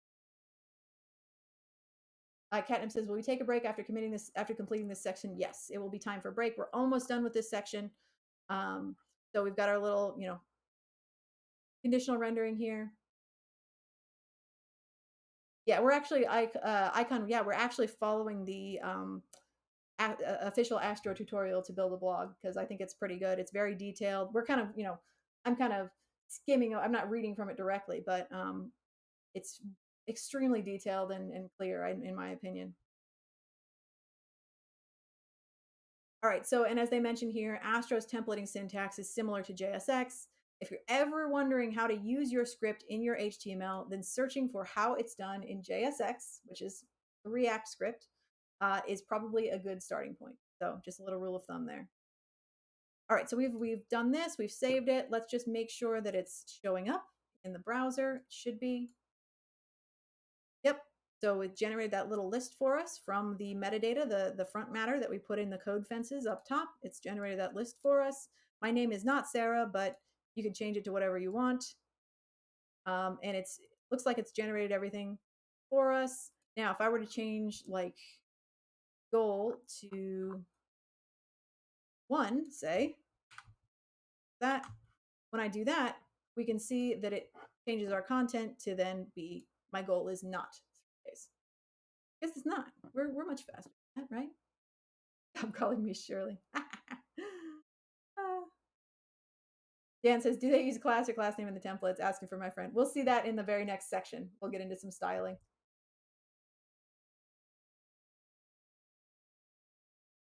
All right. So that's working. Now we're just going to do our quick quiz here, and then we'll take a break. So we're going to analyze the pattern. Given the following Astro script, right here, they've given us some front matter, right? For each Astro template expression, can you predict the HTML, if any, that will be sent to the browser? So we've got some paragraph tags here containing the word operating system. So what do you think we'll see there? What would this resolve to? Linux. Yes. And you have a very good eye, Dr. Moto. That is the Windows XP desktop. You are correct, my friend. That was actually from Microsoft. This year, they released the Windows XP desktop as their Christmas sweater, and they also offered a high res download of the original Windows XP, like in 4K, like the desktop in 4K. So you can go out to just Google that, and you'll find the website where you can download it. I immediately did that. All right, the next one. So student ampersand ampersand paragraph, I am still in school. So based on the data, what do we think will show up here? Yeah, the grassy hills image. Yep, that's not what we think will show up here, but that is the desktop you're thinking of. Yeah, it's probably not going to show anything, right? Nothing will display because student is false, correct? All right. And I have quantity plus 8. I didn't tell you you're going to have to do math. I have quantity plus 8 pairs of footwear. So what is that going to be?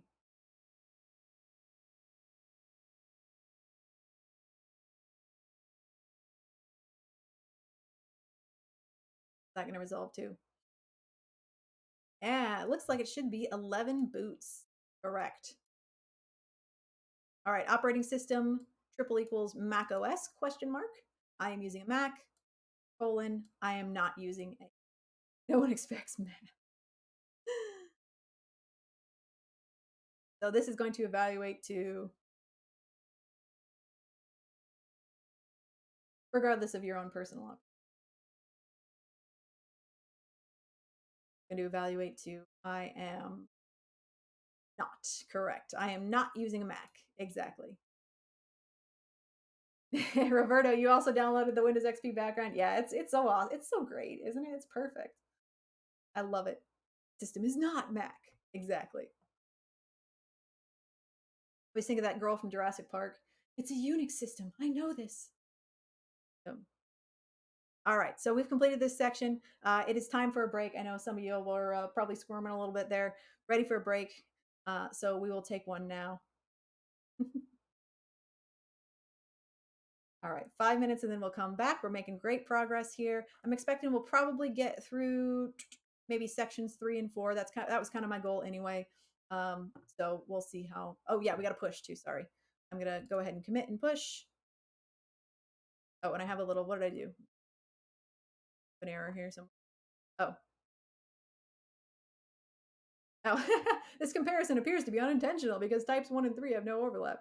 That's funny. All right, I'll change it back to 3 so it's not mad at me. It's fine. All right, we'll commit. These are going to be the worst commit messages ever. We'll sync it up.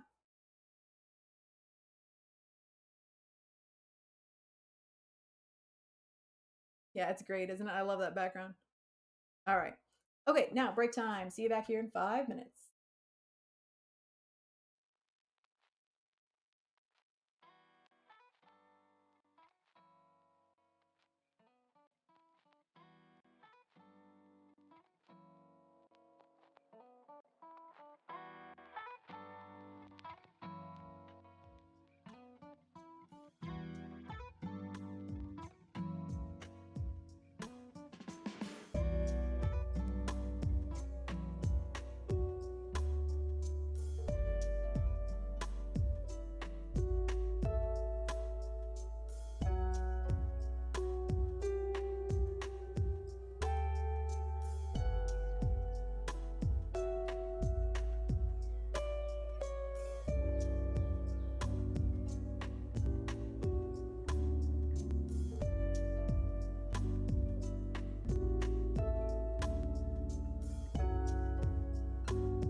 All right, folks, we got about a minute left in the break, so come on back whenever you're ready. Get a glass of water, get up and stretch if you've just been sitting here this whole time. And pet your dog, pet your cat, pet your significant other with their permission, of course, and then come on back.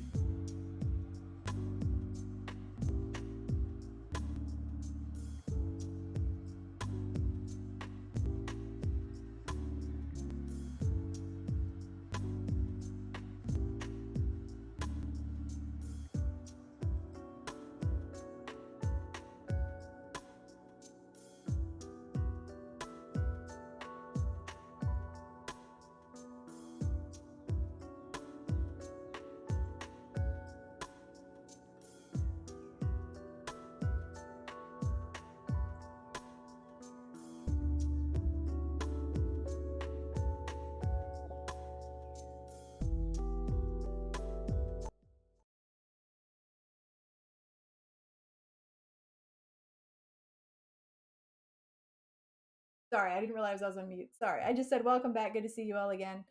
Glad to have you back.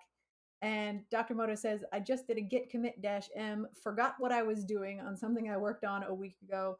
Yeah, sometimes it happens, right? You change stuff, and sometimes you just gotta say, all right, your commit message is just, I changed things, and then you move on from there. Absolutely.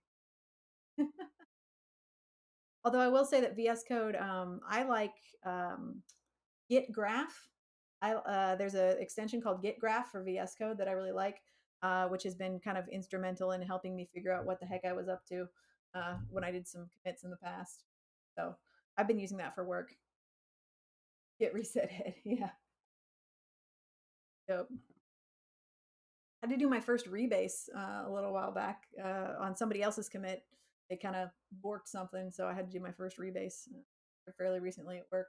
That was fun. All right. So we finished this last section. So now we're going to head to some styling. So to answer the question that Dan asked just a little bit ago about how do we add styling and classes to our um, Astro content? What does it look like? So we're going to do that here. First thing we're going to do is we're going to style an individual page using style tags, which is not my preference, but we're going to do what the tutorial tells us. And so on our about page, install Tailwind. Ew. Or not for Tailwind, but yeah, for using style tags. I know it's not my favorite thing, but it's okay. We'll live. We'll live. It's okay. We're gonna live. All right. So underneath our title here, up in the head, we can drop in some style tags. Format our H1 a little bit, and when we do that, we're styling our H1 directly, so that should be fine. We're not adding. We don't need to add any specific classes there. Now we can see it's our about me is large, obnoxious, and purple. Perfect. Looks good. Dr. Moto, I haven't tried out that new whatever Facebook just released for CSS. Actually, I'm not always up to date on the latest styling trends in web apps, as you well know. Now, and this should answer Dan's question. So under our skills list, we're going to go ahead and add a class. So down here, we'll add a class. And to answer the question, instead of class name, we're actually just going to put straight up class because we're classy like that. So no need to use class name in Astro. You can just say class like you would in normal basic HTML.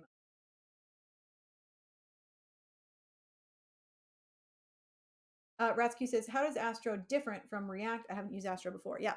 So the docs actually talk about that.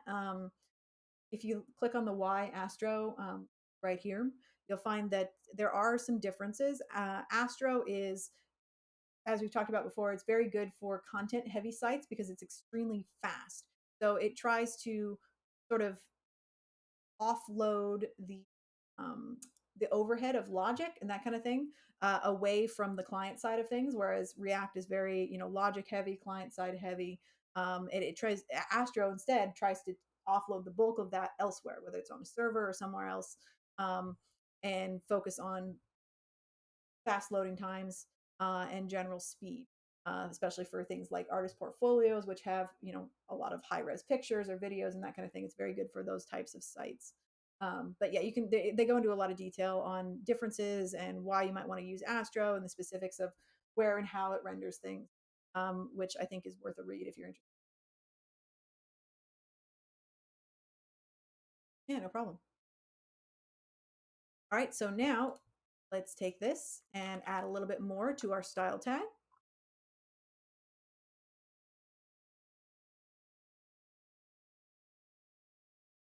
Then,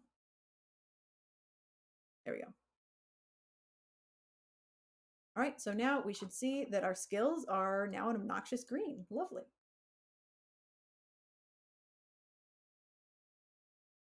So Astro style tags can also reference any variables from your front matter script or your metadata script. So rats, this is another difference between React and Astro in that with React, you sort of write your logic first, and then you contain your UI elements inside of a return statement, right? So your most of your component pages are heavily focused on logic, and then your UI elements are generally, at the bottom in a return statement. Whereas Astro, it's kind of the reverse. You're focusing more on the UI elements of things, and your on page elements are sort of fenced in what they call a front matter code fence up here at the top. So kind of the reverse of the um, mentality behind the way React does things. Although the syntax itself is basically JSX. Um, Same syntax as, almost the same syntax as React. So up here below the things we've already defined, we'll add one more CSS variable. Scale color is going to be navy. And then down here in my style script, I can actually create a CSS variable. So color green, but we're also defining a variable here called skill. Well, we're also referencing our skill color variable. So because of the way that CSS works, right, cascading style sheets, we're saying, all right, color green, but then we're immediately replacing it with our variable of skill color.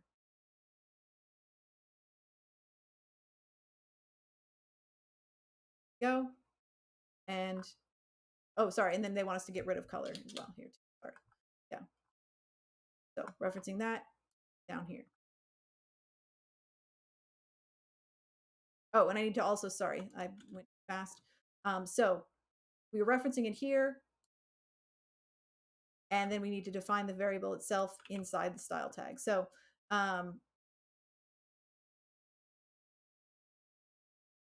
that, I should probably just copy this whole thing because I clearly typed something.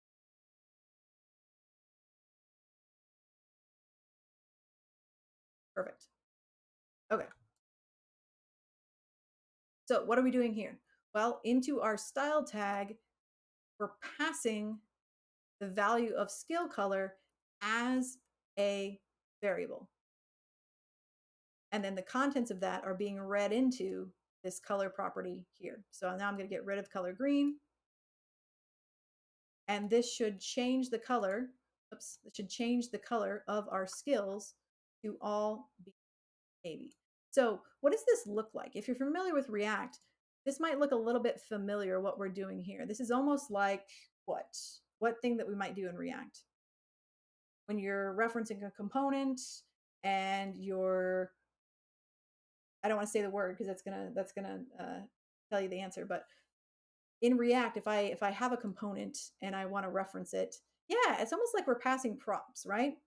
We're taking something from outside of this component and we're passing it in to that component as a prop, and then we can use it and reference it inside of the component itself. And so we're basically treating this style tag like a component and passing stuff into it. So same idea, really. Save that. And if we look at it now inside of the browser, we can see that our skills are now navy blue.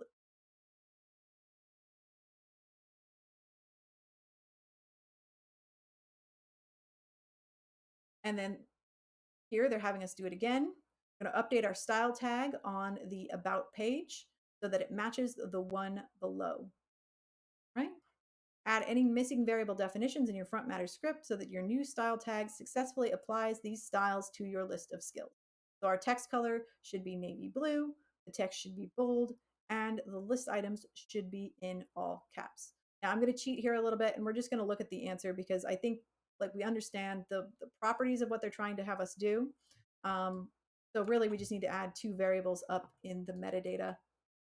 There's a lot of other things to cover, so I don't want to spend too much time on this.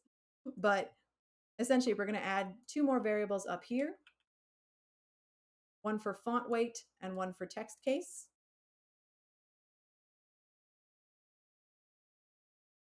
And into our style script, we're going to essentially pass in two more props. So we're now going to pass in scale color, font weight, and text case so we can reference those two additional variables as style elements. So I thought that was kind of neat, passing in those as props and then making reference to them inside of the CSS. Predit says, why does every single element on the page have the data Astro and data Astro source file, extra, etc. attributes? Looks incredibly messy. CSS overriding itself over and over. So are you, I assume you're referring to if we were to inspect our page? Yeah, so if we look at this, if we can do this inspect, we can see that essentially what it's doing here is it's showing the source for each element inside of the HTML. So if we expand this, we can see where every single element is coming. And yeah, and that's exactly right. So Dan says, is that in dev mode only? And that's correct. So my understanding is the reason why we're seeing this the way it is because we are in dev mode. So dev mode is all about making sure that your components are rendering correctly and that your data is routing from the correct locations. And so here is trying to help us by showing the source of each of the by showing us the source of each of the dynamically generated elements on the page. Since most of these are dynamically generated. Yeah. But you're right, it does look like, hot garbage for the most part in the inspector. Yeah, exactly. So once we build this and it renders out, then it should not look like that. So another thing you might notice here too is that down at the bottom, they actually give us a little menu bar. So this is a little bit different than what we might be used to seeing in other frameworks. So you can do things like, click to inspect, yes, look for accessibility issues, get a menu, all this sort of thing. So settings, yeah, I'm zoomed in, so it looks weird, but oh, come on. There we go. So yeah, it gives you some little bit of extra functionality while you're in dev mode. Yeah, it could have something to do with hot reloading. I'm not sure, but yeah, from my understanding is that that stuff should only appear in dev mode. Good question though.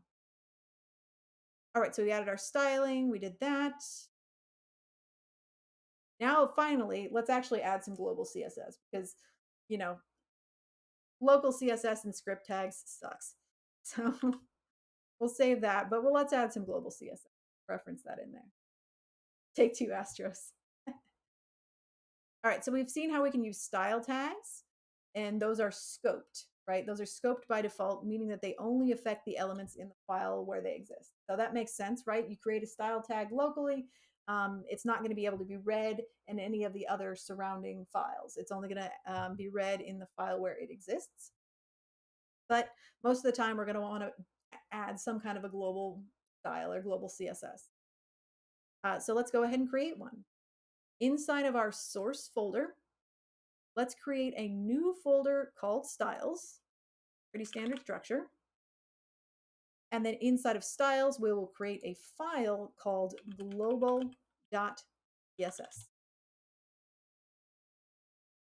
And we can copy their styling and drop it in. None of this is particularly amazing or groundbreaking. It's just pretty standard formatting. Don't like creating global styling.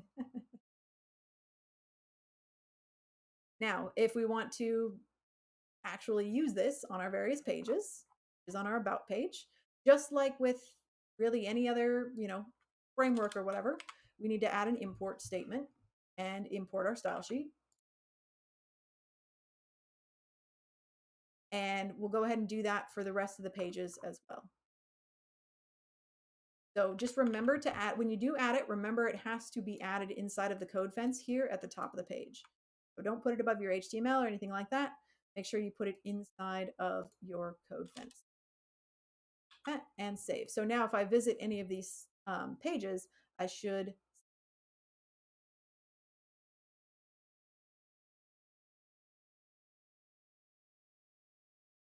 It's not so much as read as they add random suffixes to the locally scoped CSS class, right? So then, oh, yeah, I see what you're saying. Yeah, so you're saying it's kind of scoping itself. Yeah. Yeah, I'm not sure about that. I don't exactly know how view works, but you may be right there as well. So let's take a look now. We should see some additional styling on each of our pages. Yep, looks like we've got some fonts going. Yep, that looks pretty good. I guess I don't have anything on the page. So it looks like it's formatted now with some of that global style. Perfect. And we can make some changes or additions if you want. We're not going to do that. And you can write additional JavaScript in your front matter script to provide you with values to use in your HTML. And then go ahead and commit if you would like to. Yes, the Astro files do correspond to whole pages. We are going to be making some components later, though. Right now, yes, you're correct that each of the pages we built so far are truly in themselves whole pages instead of individual components. That isn't going to be the case for much longer. We're very shortly going to start breaking things out into components and what we call layouts. So page templates. Yeah, we're going to be this is only existing for a very short time. We are going to be very shortly splitting each of these up into multiple reusable components, just like you would with. All right, so right now our about page is using both importable global CSS and a style tag. So we'll just go through these pretty quickly. Are styles from both styling methods being applied? Yes, they are. There are some conflicting styles. So the H1 is styled at 2.5 rem globally, but 4 rem in the style tag. So just as a general reference, if you have a style tag and a global CSS, the local tag is going to take precedence. So if there's conflicting styles, the local styles will overwrite any global styles most of the time. And if you want a style applied site-wide, you should do it in global CSS. But if you want it only to be in a single file, not affected by other elements, you would choose a style tag. So kind of already talked about that. All right, now let's get into some components. This is the real meat of it here. Now that we have Astro and Markdown files generating entire pages, let's actually break this apart in a more intelligent way and put them into individual components. So we can reuse code for common elements across your website. This is really common in a lot of different frameworks. It's a smart thing to do. You want to create fragments or components or partials or whatever you call it, to basically reduce the overhead, keep your code more dry, don't repeat yourself, and only define a component once and use it multiple times, multiple locations. So what we're going to build is a navigation component to represent our menu of links, a footer component to include at the bottom of each page, a social media component used in the footer to link to profile pages, and a hamburger menu to toggle your navigation. Dan says, meat? I need a plant-based library in architecture. Yeah, I'm a vegetarian too, so I prefer I prefer my meat to be soy based or or tofu. So, well, maybe I should have said now we're into the tofu of the project.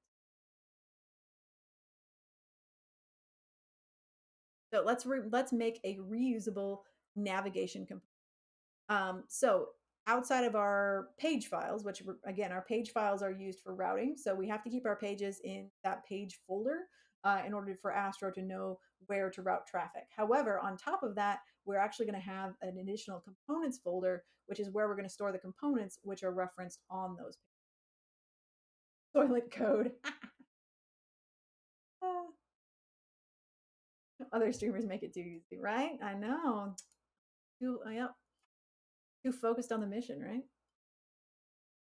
All right, so inside of source, let's go ahead and create a components folder. So pay attention here. We're not going to put it inside of pages because that's where our pages live, but we are going to, basically you can think about pages as for anything you want to route to directly. So if it's a landing, if it's a place where a user can land and we want to route traffic to that place, then it should go in the pages folder. However, for our components, we're going to create a new folder at the same level called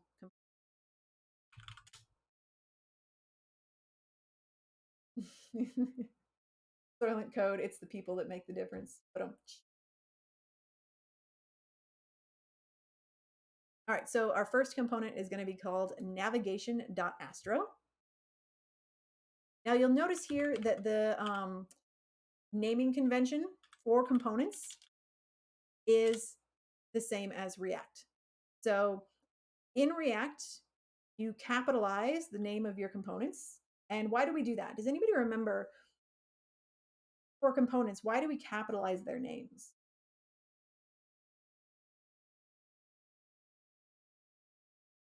Why do I do that? So, for example, all the names of my pages are lowercase, but my component names are all going to be capital letters. Why? Why do we capitalize components? In React or Astro or whatever, any framework.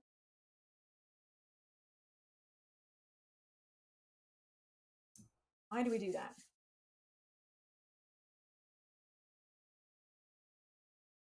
Not just a naming convention, it actually matters.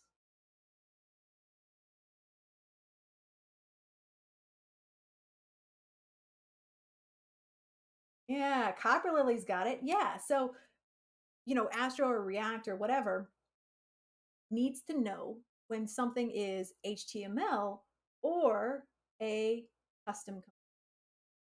Yeah. So, yeah, I mean, the name of the file is less important than the actual name of the component. You're correct.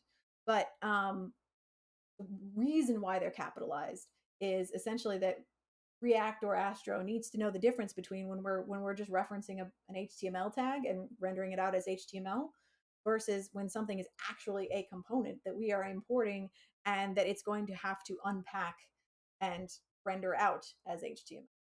So, bit of a distinction there. Yep.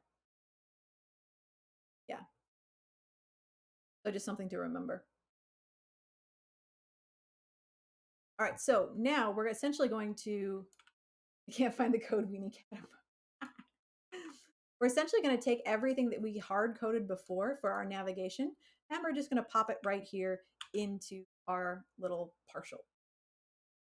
In Vue, you can use kebab case as an alternative to cap words for components. What is kebab case? Do enlighten me. So essentially, all these things that we hard coded before are now going to live in their own component, which we can just reuse as many times as we need. Now, if there's nothing, if you're not going to put anything in your front matter here or your metadata, you don't necessarily need to write these code fences as they mentioned on the page there, but I would recommend that you still do. Otherwise, I think it would be to leave these out. Oh, you can do dashes for kebab case. I like that. It is like a kebab, isn't it? That's fun. So now if we want to make reference to this component, just like you would with React, you're going to import it like we did with our CSS, just like so. And then instead of hard coding our navigation items, we simply drop in our component. Now, again, note the capital letter and note that this component is a different color than our HTML tags.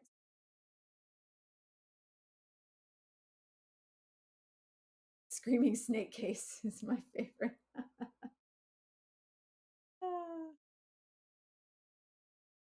So if you want to screw everything up, You can apply title case to HTML code and it will go haywire. Yeah. So here you can see the component is capitalized and it's flagged as a different color. So VS Code recognizes it as being a component and not an HTML tag.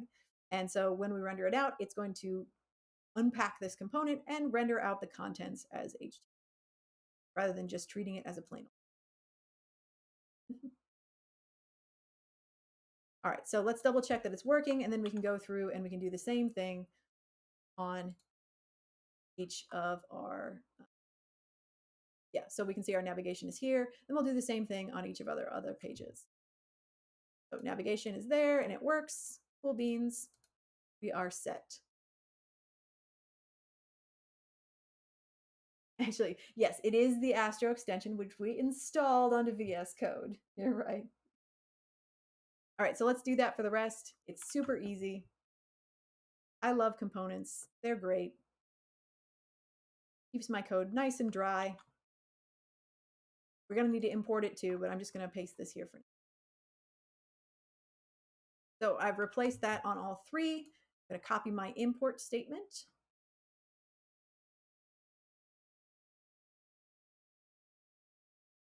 Sometimes VS Code is smart enough to recognize that you're trying to reference a component and do the import automatically. Unfortunately, I haven't had that work with Astro, so I've just had to copy and paste each time, but maybe I'm not doing something right. Who knows? But anyway, as long as you copy your import statement and then reference the component, it should work just fine. We can see homepage has it, about page has it, blog page has it. Perfect. Dan says, Mine Wolf, does it let you import TypeScript types or interfaces in Astro files? Yes, actually. So when you first set up an Astro project, it does the prompt thing, like Vite or whatever does, same thing that Vite does. Um, and one of the questions it asks you is actually, excuse me, one of the things that it asks you on setting up your project is, hey, are you going to be using TypeScript? So we said no for the purposes of this tutorial, but I would suggest maybe trying the other option and say, yeah, I'm going to use TypeScript and see what it gives you. Because yeah, it's actually, I think it's meant to work with TypeScript natively rather than JavaScript. Yeah, native. As Strain said, it's native TypeScript support. Yeah. Because that's actually the default is actually TypeScript. JavaScript is like, okay, I guess, if you really want to. So we've added navigation and we are refactoring our code, as they say here. So when we have elements repeated on multiple pages, I would suggest, as we already talked about, that we refactor to use a reusable component. Now, Astro is meant to work with TypeScript natively. Yep. So it should be fine. I haven't tried it myself yet, but looks like it's set up for that. And Astro components are reusable and they are fragments of HTML. And Astro components will automatically create a new page on your site when you include HTML tags, when you refactor, or when you put the Astro file within source pages. Which one of the, I actually am going to ask you this question. Which one of these is true?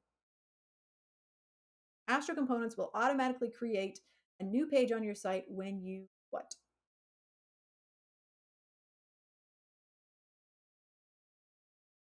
Yes, Strain, you're exactly right. When we put the Astro file within source.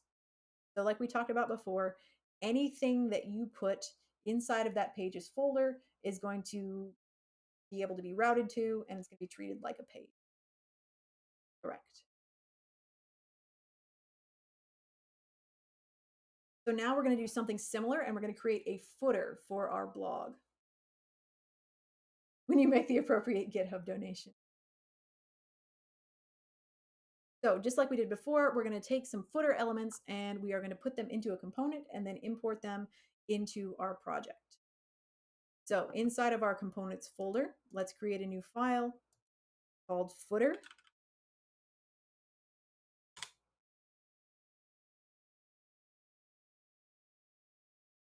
And we're going to use footer tags and define a URL. So essentially we're going to say, GitHub or username. So you could replace this with your own GitHub username if you wanted, if you were actually building this out. So you would say, slash Mayanwolf or whatever. And then we're going to import that footer into our 3 files, just like we did before. Oh, ZCBQG. Sorry, you followed me 15 minutes ago and I didn't thank you. My apologies, ZC. Thank you so much for the follow. I really appreciate it. Thanks for being here. I have my volume turned too low, so I didn't hear the alert. My apologies.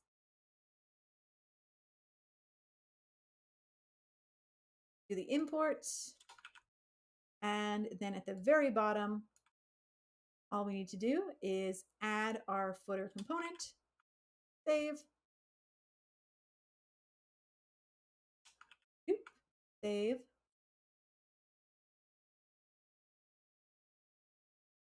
and paste and save.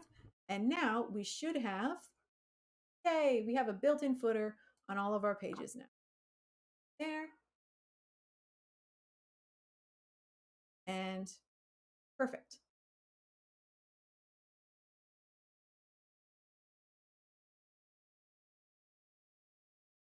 Okay, you can personalize the footer if you want. We're going to leave it as is for now, but feel free again to come back to this at any point and add whatever personalize you want. So here what I really like about this tutorial is that they give you occasionally they give you a code check-in. So just to make sure that you didn't kind of, get lost in the sauce, they give you the completed code page just to make sure that you're still on track and everything looks correct. Hey, Kai, you caught up. Awesome. Great job. Way to go.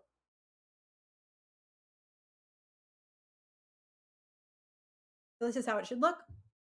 Hopefully this is how it looks for everybody.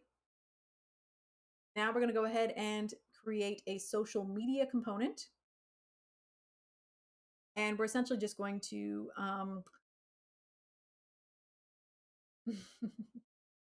lost in the sauce. No, this is decaf chai tea. So it's like regular tea, but even more boring. It's decaf.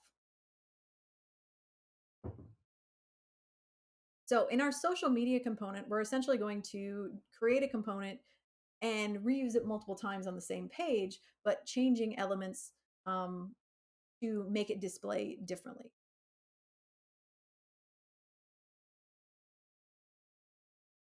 So inside of components, let's go ahead and create a new one called social.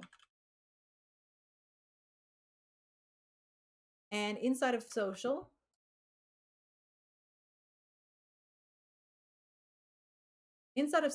we're essentially doing something similar to what we did in footer, except we are making even more customizable. So we can create essentially a template URL and then plug multiple things into that URL. And the way we're going to do that is we are going to import the social component into our footer component. And so footer is referencing social, and then each of our pages are going to be referencing footer. So it's components all the way down, essentially. We'll see how this works in just a second. So instead of hard coding this URL in our footer, all we're going to do is import social like so. You can get rid of the other 2 variables that you had. So instead of hard coding, platform, GitHub, and the username, we're just going to say, all right, import this component. And then we're going to reference that component 3 times in our footer. So the first time we reference it, we're passing in essentially props, right? We're passing in a couple of props. Platform, Twitter, username, astro.build. For GitHub, we're passing in GitHub and our username there. And then for YouTube, passing in YouTube and our username there. So once we save this and we look at it in our browser, we can see that we now have 3 instances of the social component that are referencing 3 separate platforms. I switched to decaf around noon. Yeah, same here, Dan. Otherwise I don't sleep at night. All right.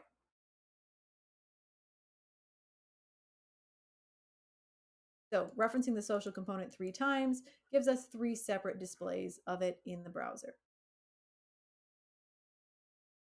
You sleep better on caffeine than not? Oh yeah, because of ADHD. Yeah, I know for some folks that have ADHD, caffeine is actually like a stabilizer almost. And so I have ADHD and I take essentially Adderall for it. Um, so yeah, caffeine doesn't necessarily help me sleep better, but I can't really drink caffeine like with my medication because then it makes my heart explode. So I got to be kind of careful with caffeine. But it works. It seems to work differently for different folks with ADHD, just like same way that medications do. Yeah, it calms you down. That's funny.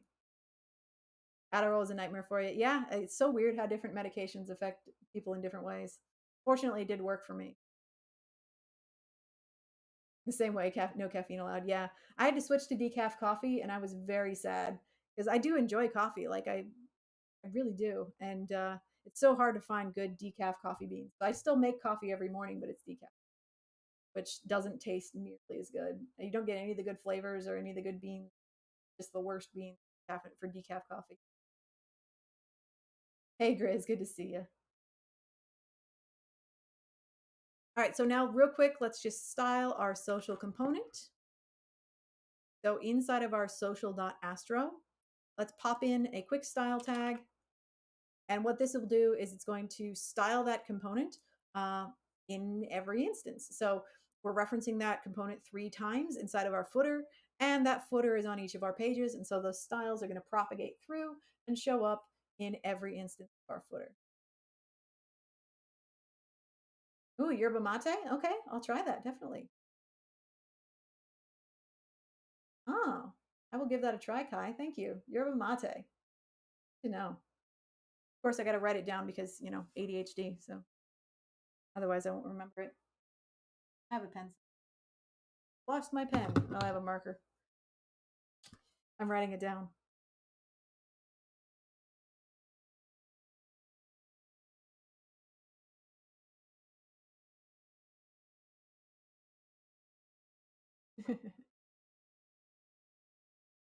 Ah, theanine versus theobromine. Okay.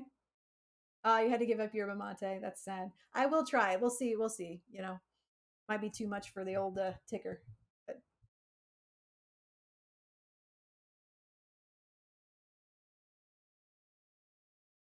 okay, so we've added our style tag. Now let's add a little bit more style into our footer. So essentially what we're just doing in the footer here is we are flexing the display and creating a gap. So we'll see how this looks in just a second. But what we're doing here is we're essentially combining these two style tags. So we are adding padding around each of the social elements. So each of the social components, each of those websites is now going to have a box around it with a color and some padding. And then when we reference each of those social components, we're going to flex them when we display them. We're going to have a 1 rem gap between them and a top margin. So those two style tags are going to work together to do this. So with those individual style tags, each of the individual social components has its own style, and then the footer is arranging them in the correct way so that they look, reasonably decent when they display.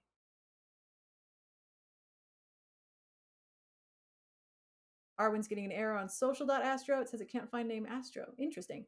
I noticed that, did you happen to capitalize your extension or anything like that?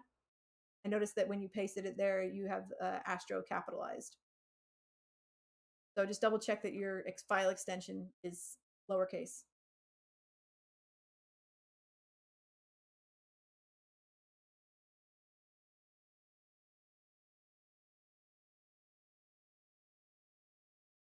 Also, I'm living for the tea discussion there. God, I love tea. So.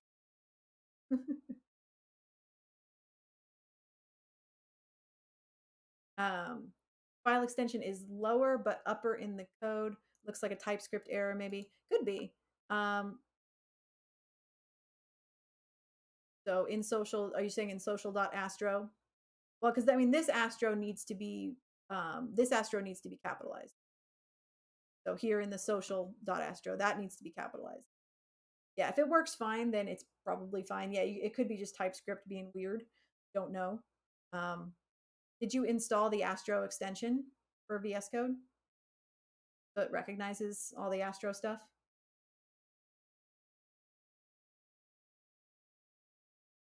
Paradise says, I had the same error and I removed it and re-added it and restarted VS and the error went away.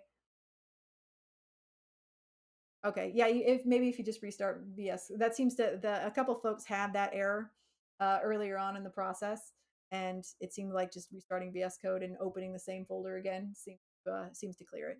Who knows? Especially if you're using TypeScript, who knows what it's doing? All right, so we should see the updated footer on all of our pages now. Excellent, we do. Perfect.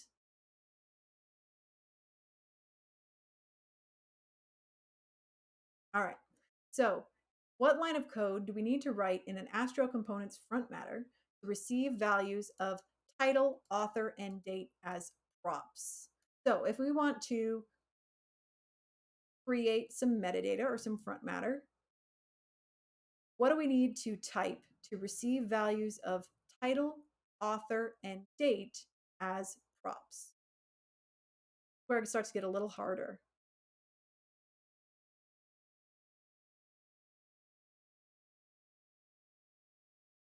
You'll reboot totally work very out. Yeah, that seems to be working for people.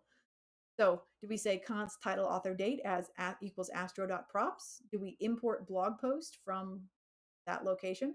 Or do essentially call the blog post component and pass in those three values? Const. Okay, saying the first option. Yep, and that's correct.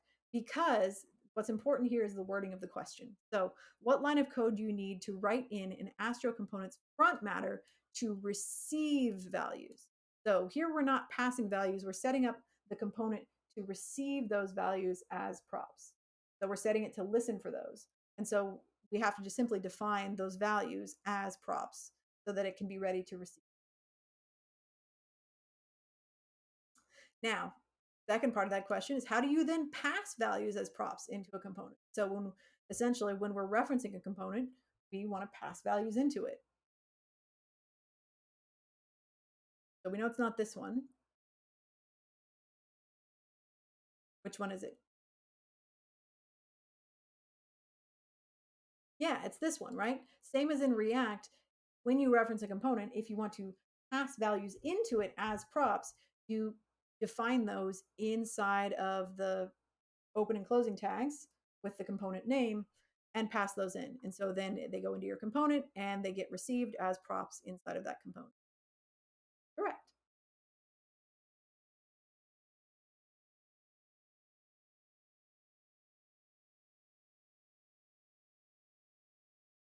True, what that thing they're referring to. We're stopping at 3, right? So it's actually almost 6 p.m. here where I live. I want to get a little farther. I do have a hard stop in another hour though. So we're gonna have a break at the top of in about 8 minutes at the top of the next hour, and then I want to go for one more hour, and then we'll have to stop. But I still think we're gonna be able to cover a lot of the stuff that I wanted to cover. I want to get through section 3 and far into 4 as we can. Um, Props with no typing. Yeah, exactly. We're not using TypeScript here. We're just using JavaScript, no types. Yeah.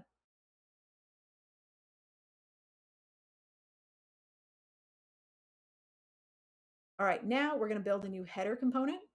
So here they're just like, nah, we're not going to tell you how to do it. Go build your component. So that's fine. We can do that. If you really need a hint, you can click on this here, but I think we're smart enough to figure that out. So we're going to take our existing page for navigation.astro, and um, instead of just I don't know, listing it as a bunch of links, let's go ahead and put it inside of a nav element, which is inside of a header element. And then after that, what we're going to do is replace our existing navigation component with a new header, like the Wild West. Yeah. All right, so let's add some nav tags. I don't have my autocomplete. Boo. Okay. Okay, we'll live. Does it have a closing tag? I think it does. Watch me get it wrong. All right, so we got our nav here. And then I don't think we need any classes on this yet. Let me double check. I think we're gonna need to, I think we will add classes eventually, but yeah. Okay, so we've got our nav element here. And oh wait, because this isn't actually, wait, what do we need to do here? This is gonna have a, that's right. Okay, so this is gonna have a, this is gonna be a div with a nav class. Sorry.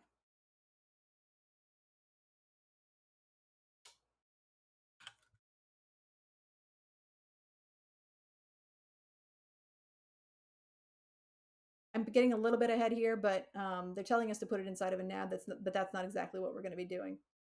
It's going to end up inside of a div, so I'm just going to skip to that. So it's going to be a div, and then we're going to give it a class of nav links. There we go. All right, and then essentially what we're going to do is we're going to put it inside of, we're going to pass this nav component into a header component. It's just class. It is, yeah. Did you not hear me mention that before? It's just class, not class name. Exactly. Yeah, you get to actually just use class here instead of class name like you do in React. Yep. It's so pure. It's lovely. All right. And then we'll add another component here called header. And into, not Astra, into header, we can pass our nav component. So first off, we're going to need to import our navigation. I'm going to grab that import statement.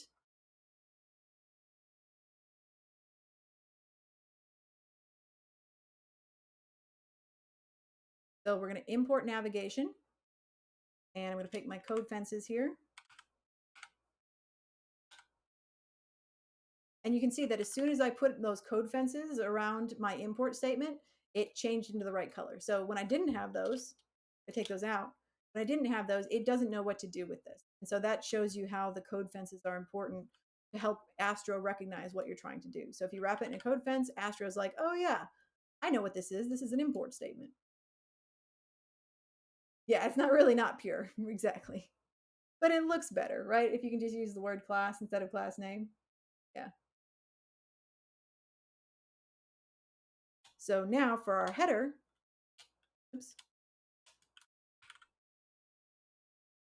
sorry, lowercase, the header tag. Now this shows us the importance of capitalization.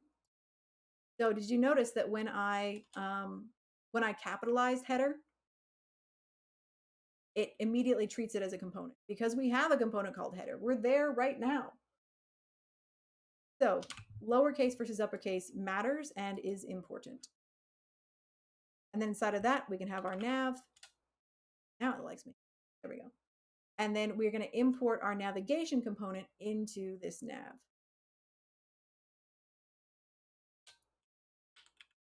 There we go.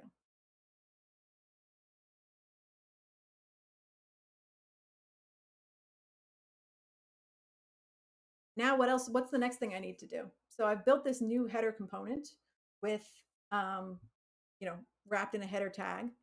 I'm importing my navigation component. So what's my next step? Built my header with the nav bar, importing all the navigation components into it. So what do I do next? I'm not done yet.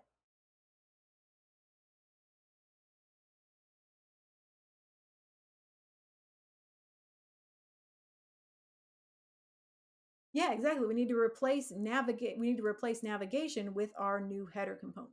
Correct. So here, instead of navigation, we're going to say header. And we need to replace it in import as well. Oops.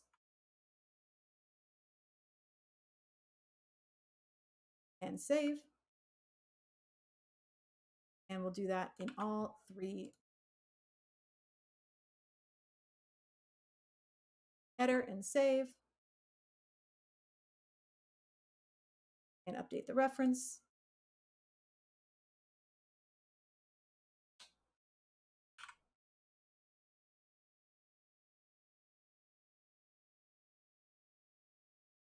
Save. There we go. Dan says, does Astro use Veet under the hood? Good question. I don't know. I'm sure they would say if they do. I don't think so, but I mean, that might be worth looking at. Let me know if they do. That would be interesting. I don't think so, but could be wrong. Google search says yes. Okay, I was wrong. Cool. I like being wrong. It's fun. Google search says they do use Veet under the hood. Very cool. Well, I like Veet quite a lot. So, and it basically the speed at which it built the project, like it built just like fast. So it makes sense that they're using Veet. Nice. All right, so this should be all we need for this. We'll double check that this is correct. So importing navigation.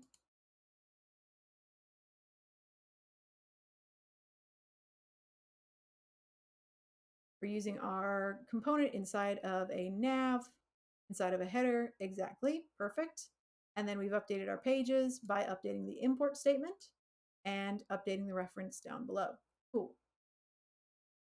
All right, so now if we're looking at our pages, we should see, yes, our header is there and it works on all of our pages. Perfect.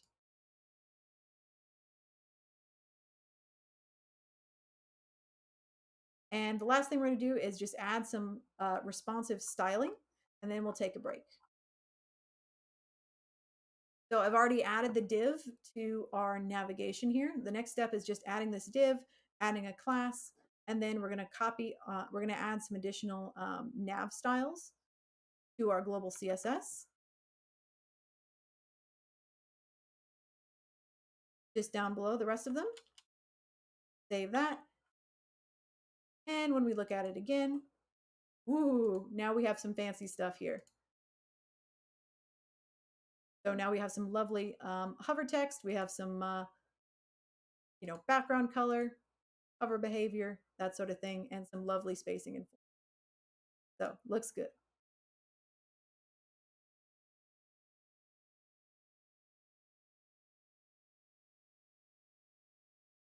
All right. Oh, let's finish out this section.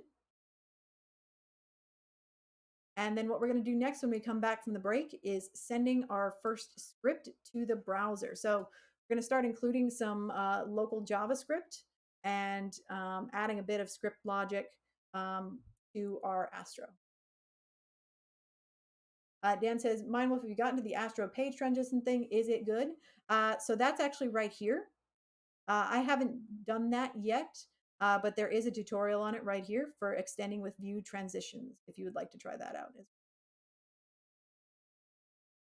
So what we're going to do with JavaScript is we are going to create a hamburger menu component and basically have it responsive to media queries and have that hamburger show up when the screen is small enough, and then, expand or collapse the menu items to show or hide them on a small screen. So something fairly standard for a lot of sites. It's useful to know how to do. And so I think this is a good task for a first script. Responsive header, aka just straight up not displaying navigation. Exactly. Yeah, show or hide navigation is that.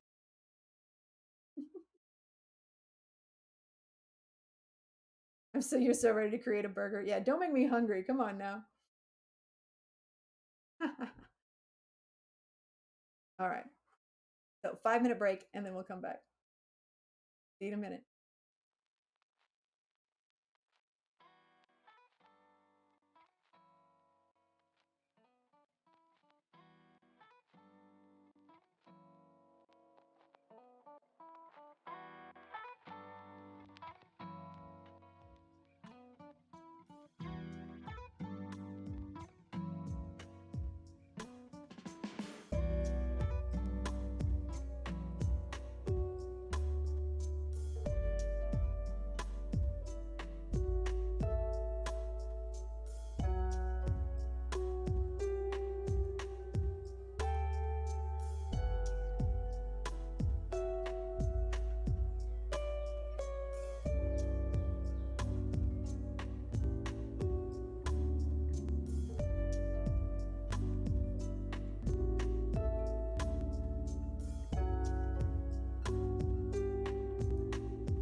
Well, folks, I am sorry to cut in on the break, but I am on call for work and I just received a call. So I need to go and investigate what that issue is and resolve it before I can resume the stream.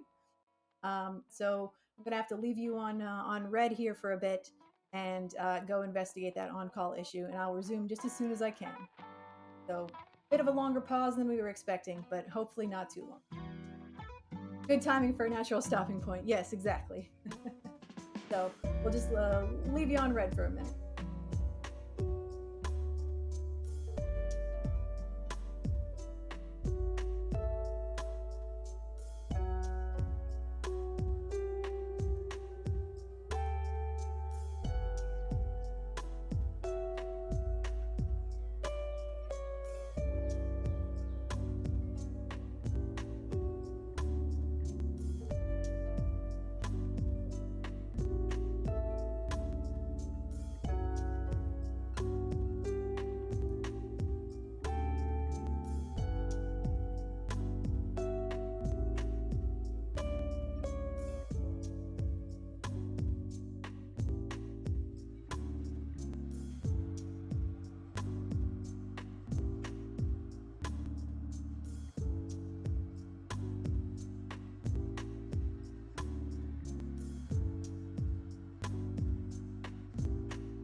Hey there, folks. Not exactly back, but just wanted to let you know that I am looking into an on call issue right now. And I think it's going to require a bit more investigation on my part than I was hoping.